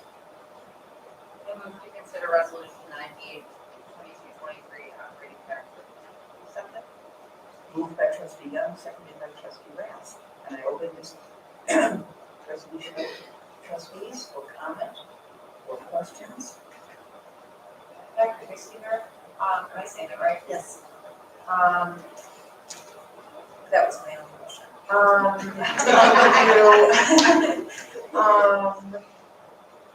So you mentioned how you went through a couple additional reviews, one at the state level and one between our district attorney. And one of the things I asked you about, but I think it bears repeating here, is were those review mechanisms in place at the time the levy, at the time the district's over levied? Yes, they were available at the time. But were they used? They were not. Okay. So when we say it went through these additional processes, it's not, we're not communicating to the community that this is exactly what happened last time, but this time I swear we got it. That's right. This time we availed ourselves of The resources. additional review points, and they have approved of your calculation. That is accurate. Okay, thank you. I just have one comment that we brought up at our study session. I think there are some people in the public that are thinking they're going to get a check in the mail. If you could just clarify what that looks like for all taxpayers, that we're not writing checks to every property owner. So going forward, the property tax owners can anticipate over a mill reduction in their homestead millage, so that will reduce their property tax bill in the 22-23 school year to compensate for the over levying in previous years. I know you said that, but I just wanted to make it clear to the public that that's how it's going to be. But that's important, trustee Rash, to know that during our study sessions, we do dig in deep to these resolutions and ask many questions. So for you to bring forward some of those questions that directly affect the community is very good. Thank you for doing that. Trustees, any other comments? Questions? Thank you again. Thank you for that third level of confirmation. Trustees, all those in favor of passing resolution 90, the authorization of the 2022-2023 operating tax rates, please raise your hand and say aye. Aye. Aye. Joan, please note that resolution passes 6-0, and we are now moving on to resolution 91, the acceptance of the donation to district from Charles Food Services. And I see our two friends right back there. Hello, ladies, and thank you for joining us.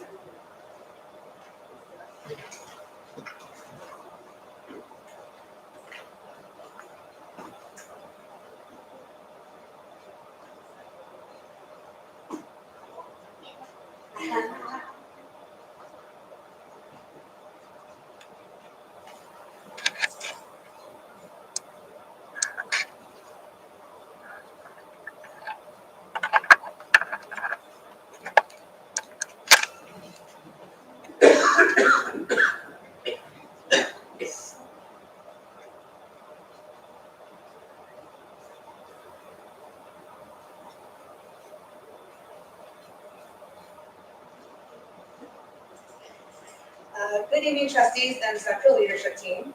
Holly and I are very excited to share that Chartwell's Dining Services has chosen the Birmingham Nutrition Program from over 300 school districts as the Showplace Account of the Year.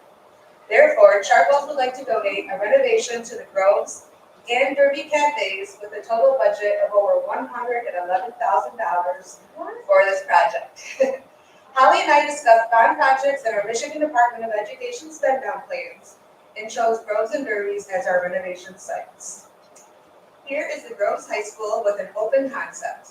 There are two areas that we're looking at, the cafe and then the smaller snack area to the left, which technically on the screen is at the right, but when you're standing in the cafe, it's on the left.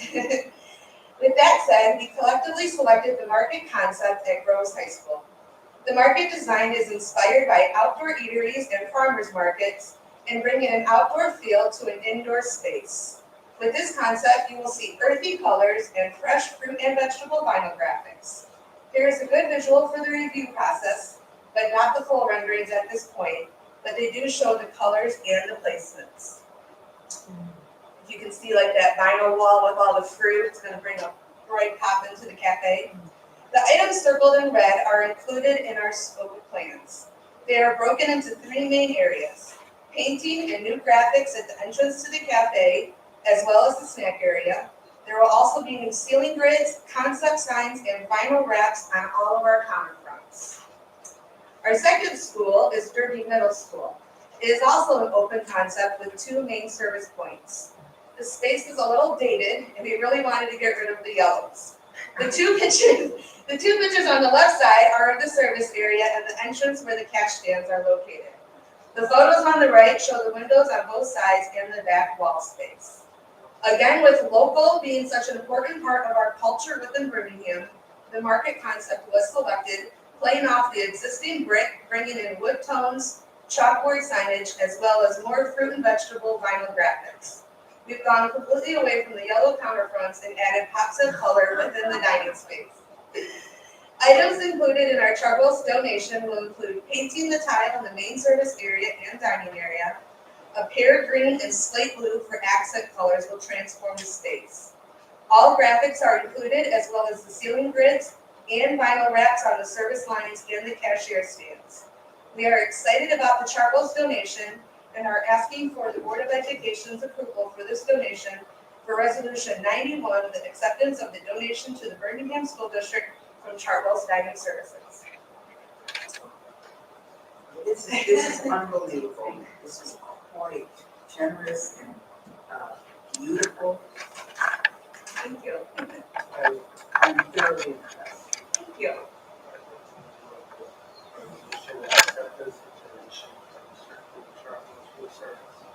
Second. You did say right. Yes, I think.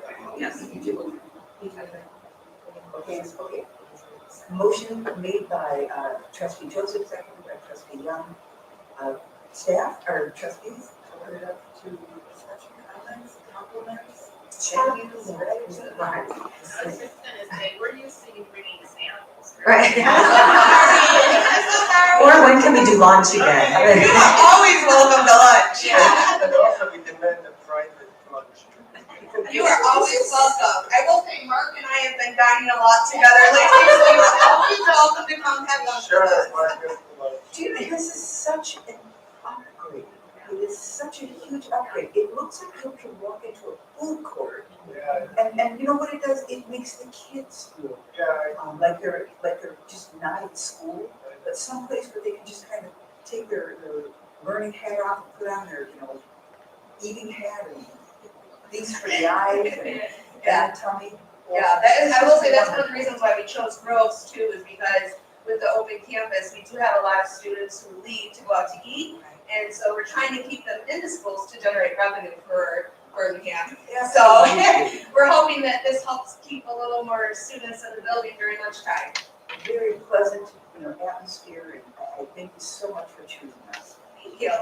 Patty and Holly, this relationship between Chartwell's and Birmingham Public Schools, I mean, think back, I look at this, 5 years, it's just so warm, it's so strong.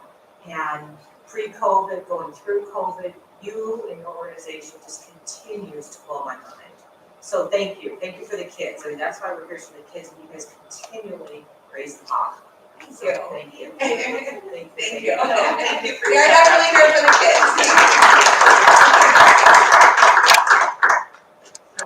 I'm going to say, trustees, all those in favor.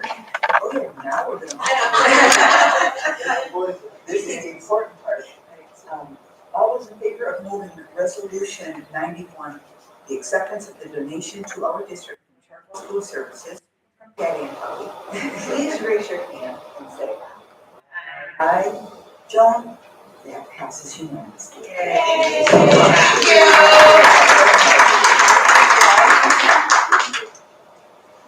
Next, we have resolution 92. This is open schools ISD budget approval or disapproval. Trustees, this was a very big packet. Thank you to Joan for bringing it to us electronically. We had quite a bit of time to go through it, and I want to ask if I can get a motion. Are we going to tee this up at all?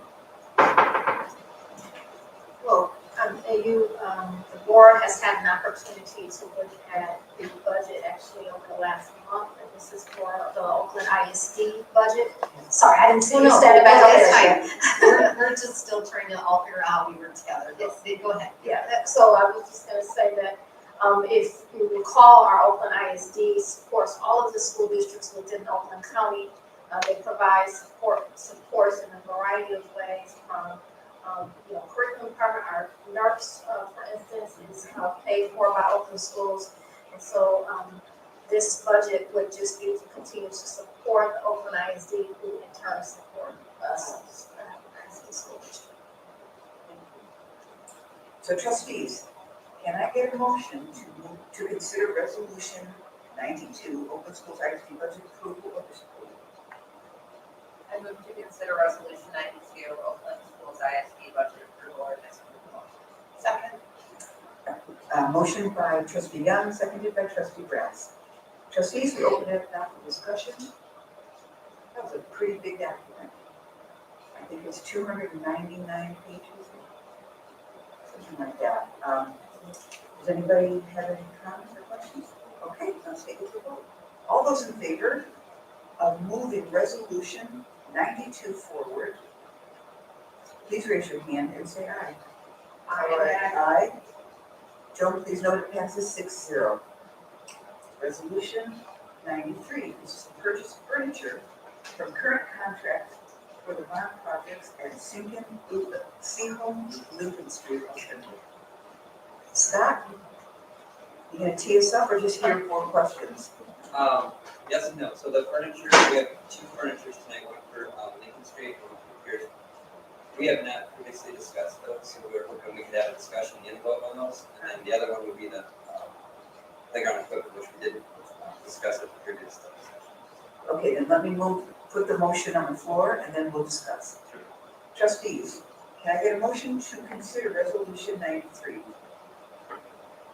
I move to support purchase of furniture from current contracts for bond projects, Seahole and Lincoln Street alternative. Second. Motion by trustee Rouse, seconded by trustee Whitman, and now we open it up for discussion. Trustees, this is part of our bond project, again, for the community. Bond money has been earmarked and is only for the brick and mortar projects that we work on. It is not a part of our daily operational budget. So I just wanted to clarify that. Trustees, any comments or questions? President Angelini, I wanted to mention that Amy and I met with Scott back over this Monday. Yesterday. For quite a while about just a bond committee update, and we did discuss this, and the 3 of us on bond committee support this resolution after talking with Scott at length about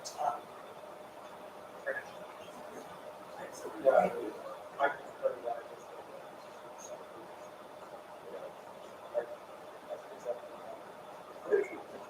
Trustees, any comments or questions? Was this in the original bond plan? We had a big furniture budget set aside for Seahome High School, so we have that. Okay. Was there wrong in that?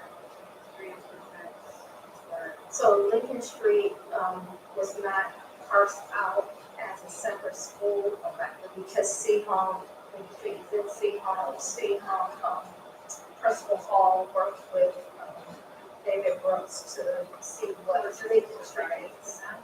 Like, it is, yeah, I was gonna say, like, 2 months ago. This is for the student design project, the area that the students designed themselves.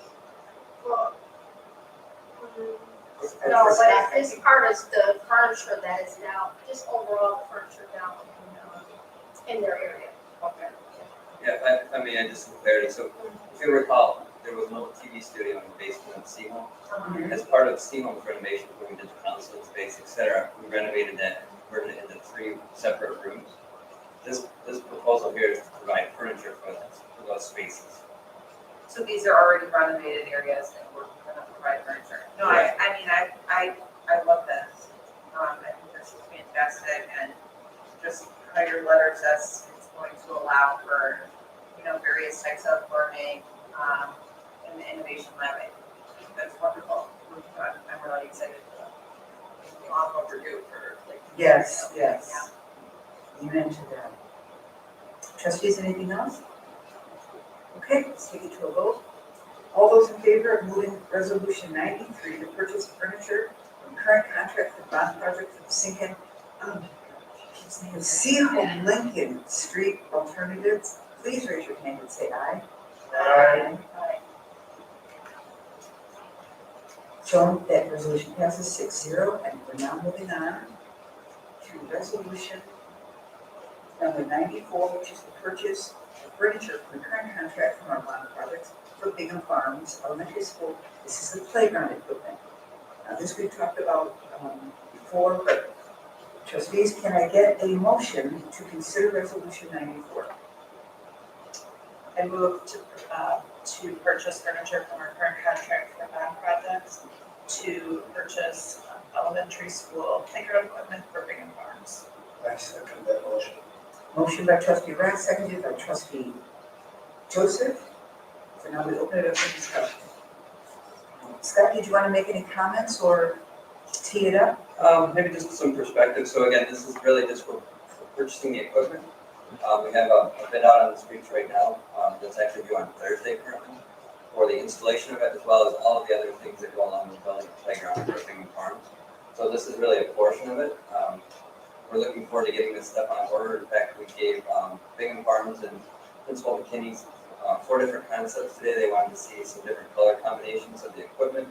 They're going to be discussing it, at Bingham Farms, and as soon as we have that information, and hopefully again, your approval tonight, we can get that stuff on order. We'll work with the business office to generate the appropriate paperwork. And we are, like many things, we're seeing some lead time. So we were informed today if we order it today, which hopefully maybe we'll do tomorrow, but they're expecting kind of a mid-October timeframe on the equipment, which would be okay. We're planning to do the work in September, October, November this fall. So it should all in line. Can I ask, is the playground going to be sitting on that, I can't remember what the surface is called, but it's like the rubbery surface that when if a child trips or they fall from the playground equipment, it has that cushion with that, yes, that protection. Yes, sponges. Is that what it's made of? It's like a rubber. That is not, just for clarity, it would be a traditional engineered wood fiber safety chips that you see in most of your playgrounds. It would be wood chips, you said? Correct. Oh, okay. They call them engineered wood fiber, but it's a safety chip. Engineered wood fiber is the new name for wood chips? Yes. So when I put those down on my lawn, I call them now engineered. I would not call it, you might be charged. The recycled double shredded. I mean, God bless these kids. Some of these words, Omni-Spin Spinner, the Whirly Q Spinner. I mean, I'm gonna get sick. The Global Motion Remy Wheel Spinner. It's like, oh my God, spinners, a lot of spinners. And how much the other, oh, you know what, I'm sorry,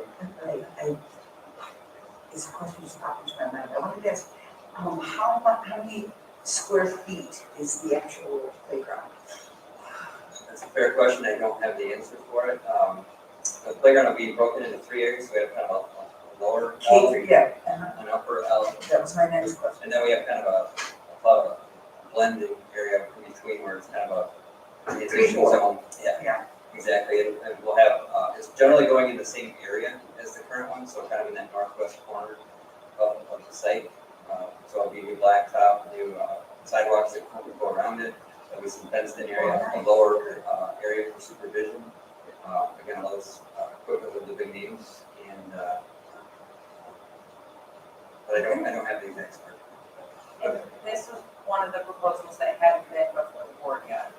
No, this was reviewed previously in a study Okay, so I was session. gonna say, I definitely recognize the roller queue spinner. Although for some reason I recall it being $14,000 instead of $15,000, but maybe I'm making, maybe my memory of the roller queue spinner price is not accurate. Yeah, actually. But, or maybe there was a roller queue spinner involved with Pierce too, playground, but it must just be this, because this is one we considered before. This is just for, big Yeah, okay. Also want to say that, based from one of the things we mentioned in the time, timing is, and part of this is why we're voting on it, other, the other two that are not presented, just all the materials are just going up like crazy, and literally if we wait until our next general meeting to vote, I can't remember the number, but it was close to much higher. I'm sorry, I forgot the number. But, so it's really good. It's actually, we're saving money by voting on this. It's so funny, I don't even know what half these little play equipment are. See if I can figure out that like the Mobius climber, 6-panel direct dairy. I couldn't tell you, but you know what? Kids love it. Well, this is what, I think feeds their energy and I'm all for it. Trustees, if there are no more questions or comments for Scott, then I'm going to ask us to please consider moving resolution 94, the purchase of the furniture for the playground equipment at King Funds forward. All those in favor of passing resolution 94, please raise your hand and say aye. Aye. Aye. And I hope they enjoy this. Yes. It passes 6-0. And the last resolution in business finance, business services, is resolution 95. This is the purchase of furniture from our current bond contract project for Pierce Elementary School. Trustees, can I get a motion to move to consider resolution 95, purchase of the furniture from our current contract for bond projects for Pierce Elementary School? I move that we approve resolution 95 for the purchase of furniture from current contracts for bond projects at Pierce Elementary School. I second that motion. Motion by trustee McKinney, seconded by trustee Joseph. Trustees, we will get a discussion, any comments or questions? We've got Scott right here, he's captive audience. Yeah, I mean, you sort of addressed this in the second paragraph of your letter, but how realistic is this fall 2022 timeline? Yeah, that's a fair question. So the idea is to move forward, hopefully tonight, get this stuff on order. Same thing with the Lincoln Street furniture, and David Brooks knows this, and he's willing to, we're gonna expedite it as fast as we can. We wanna get it, we'll be working with the business office tomorrow to generate the paperwork to, get things moving forward and get the hourglass clipped. But it's possible this stuff leads into the early school year. We're crossing our fingers and we'll figure things out once we get on order. We'll be diligently tracking the items and the rest of the deliveries. Thank you. And then you would remind us in the event that costs do go up in the site, so we can have some execution of the process. So what we presented are not to exceeds right now. That we're just starting to get final numbers. They're slightly less than those values. We believe we've got the pricing locked in at this point. We've got recent quotes within the last 2 weeks, and we believe we've got that pricing locked in. Really, any changes from the district would be what would generate a change. We're hoping that, again, we've had all those conversations and we've got all this stuff detailed out. It's just a matter of ordering it and getting it here. Provided there's no change in the district, I feel pretty confident with the budgets we've got in these two levels. Trustees, any other comments or questions for Scott? Just to clarify that this is similar to the, Lincoln Street, this is the old cafeteria. We converted that into classrooms and office space, so we're backfilling that. And this is just classroom and office furniture. There are some storage pieces we're gonna do with the old kitchen. And Jason's working directly with Pearson, some shelving. Or some simplistic furniture. How many classrooms was it? Is that the three? There's two full classrooms, and then there's kind of a smaller and larger office, with more of a breakout type of instruction. Okay, trustees, all those in favor of moving resolution 95 forward, please raise your hand and say aye. Aye. Scott, you got it, another 6-0. Thank you all. Thank you so much for being here. And next we have resolution 96, which is a motion to adopt the superintendent evaluation rank for Dr. Wilkerson in his 2021-2023 academic year. So I would like to have a motion to move this resolution forward.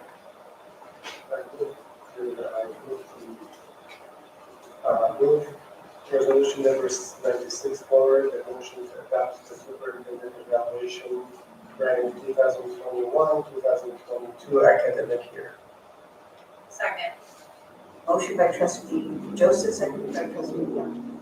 Trustees, I would like to now open this up for discussion and comments. You know, I think it might be maybe a good idea if we could go around, if we will also be involved in this process. Do you mind if we start with you, trustee? I'll keep it quick. I just wanted to acknowledge that Dr. Roberson took on the role of superintendent at one of the most difficult times, coming out of the pandemic. Well, we're kind of relatively still in a pandemic, but she has had to address some very tough issues, but has always continued to do it with grace and has accomplished a lot in a very short time. So it was an honor to be a part of this process, and I just want to say thank you for all your hard work. Yeah, I completely agree. I'm so thrilled to support this resolution and be a part of Dr. Roberson's first evaluation, and going into her first full year in the district. I learned something from watching you and reading your emails, and you're just an absolute case study in strong leadership. And I can't thank you enough for what that means for me personally, but also as a mom to 3 kids that are going to go through this district. So thank you. I just want to remind the community that this board met for close to 3 hours on May 17th, which was last Tuesday, to finalize Dr. Roberson's evaluation. This is a state-required process using a state-approved evaluation tool.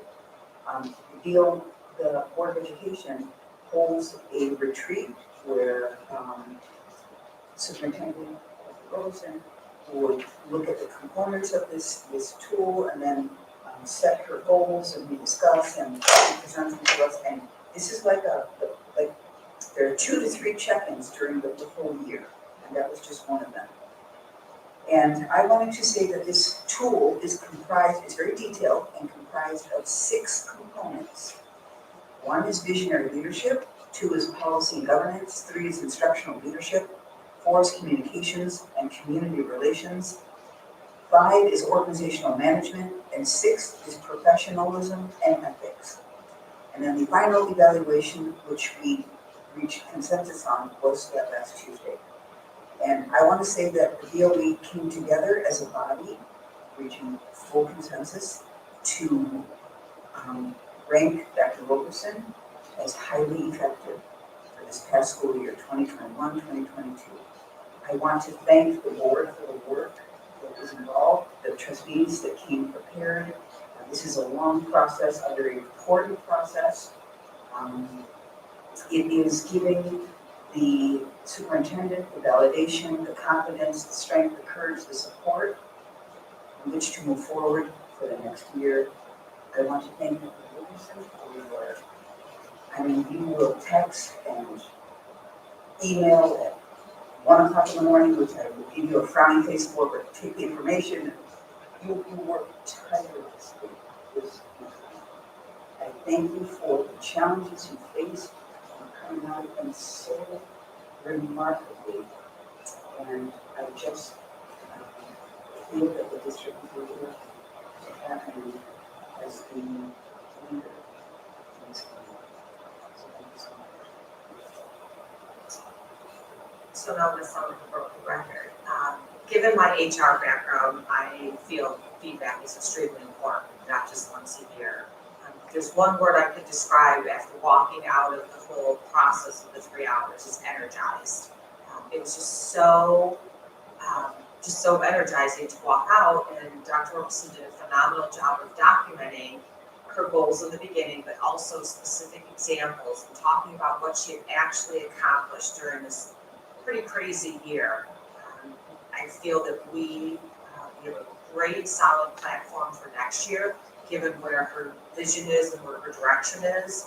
I think, as I did when we nominated and voted on getting Dr. Roberson in the district, we continue to have a winner. I'm completely confident in the direction that you're going, and you're just the captain of the ship driving where our next steps are. So as a parent, I am completely so thankful that we made the decision a year ago. Thank you, and please know that you have all 7 trustees support behind you. So thank you. I'm really thrilled. I just, a few things just to point out that haven't been said. In preparation of our review process, Dr. Roberson provided very thoughtful, well-prepared artifacts for us to review prior to her evaluation. So I want to thank you for being so thorough and thoughtful and well prepared. Something that I think is important to point out is right when Dr. Roberson was sharing her initial goals, she did state that she's only as strong as her team, and she recognized her team. And I thought that that was very, very telling of her character, and that her job may not always be easy, but she has a tremendous team supporting her. So I think that's important to recognize that she has such a strong team with her on this journey. And I think just 2 words that personally, as a trustee, as a parent, and a member of our community, the grace and dedication that you show is appreciated more than ever. Well, next time, just this no, it's okay. It's fine. We're all on the same boat. I don't know what I can say different. What I can say is probably some of the things that have been said already. But one thing that definitely stands out to me personally is that it's not easy to also consider it not just a superintendent, but I feel like she's actually my friend. She actually cares and reaches out at a personal level if needed. And that's not shown to the public. She's an amazing lady from the human side, outside of education. She's always leads with passion, and she's definitely been hit with so many different things that she stood up to, and I don't know, I would say we have the next Rocky Balboa. So, on the female side. Trustees, all those in favor of passing resolution 96 forward, please raise your hand and say aye. Aye. Gentlemen, please note that that's full consensus and unanimous, and we congratulate you, Dr. Roberson, for your outstanding performance this year. And thank you, and board members, again, thank you for being so invested. And I just want to say thank you.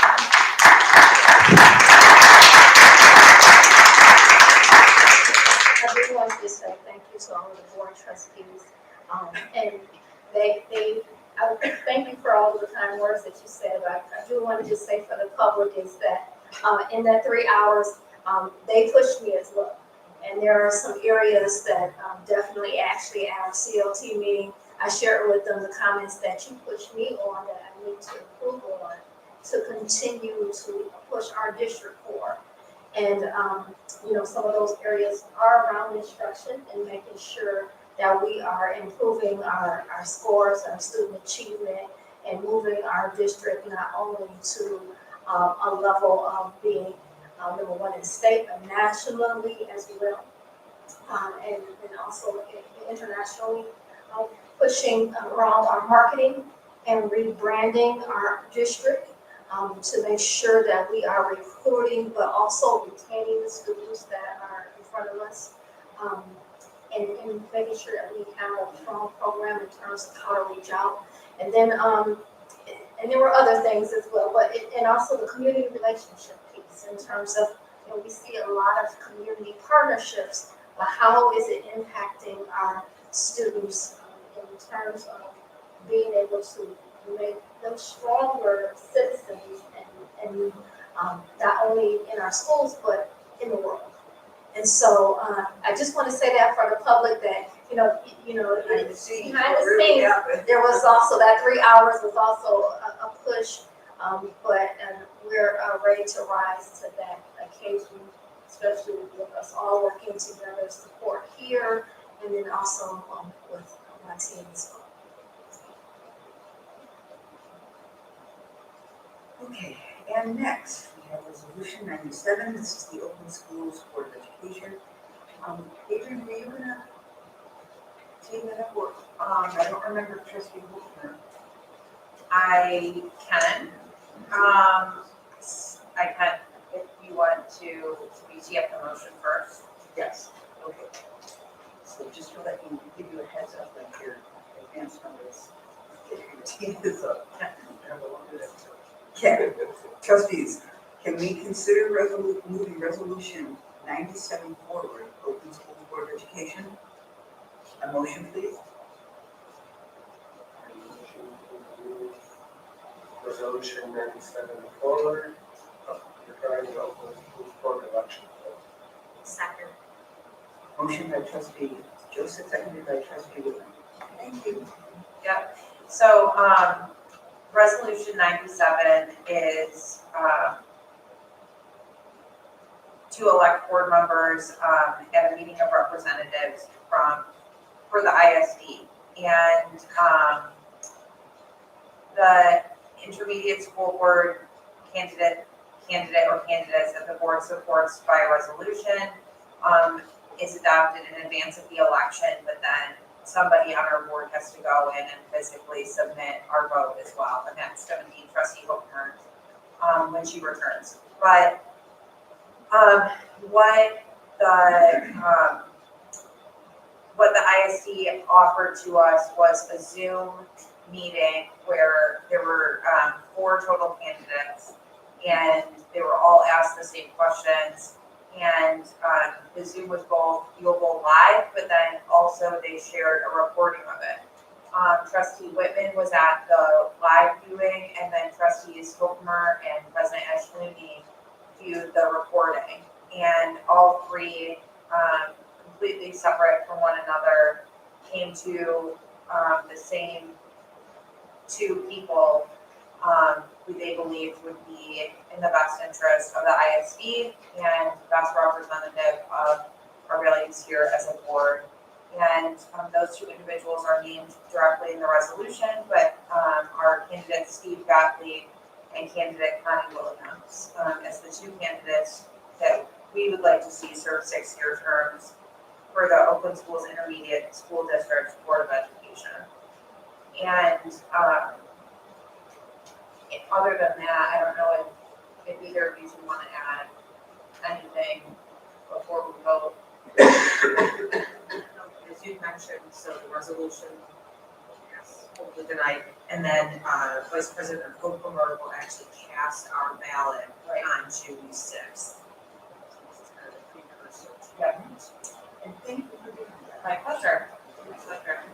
The trustees, all those in favor of passing resolution 97, open school board election, please raise your hand and say aye. Aye. Jones 6-0 passes.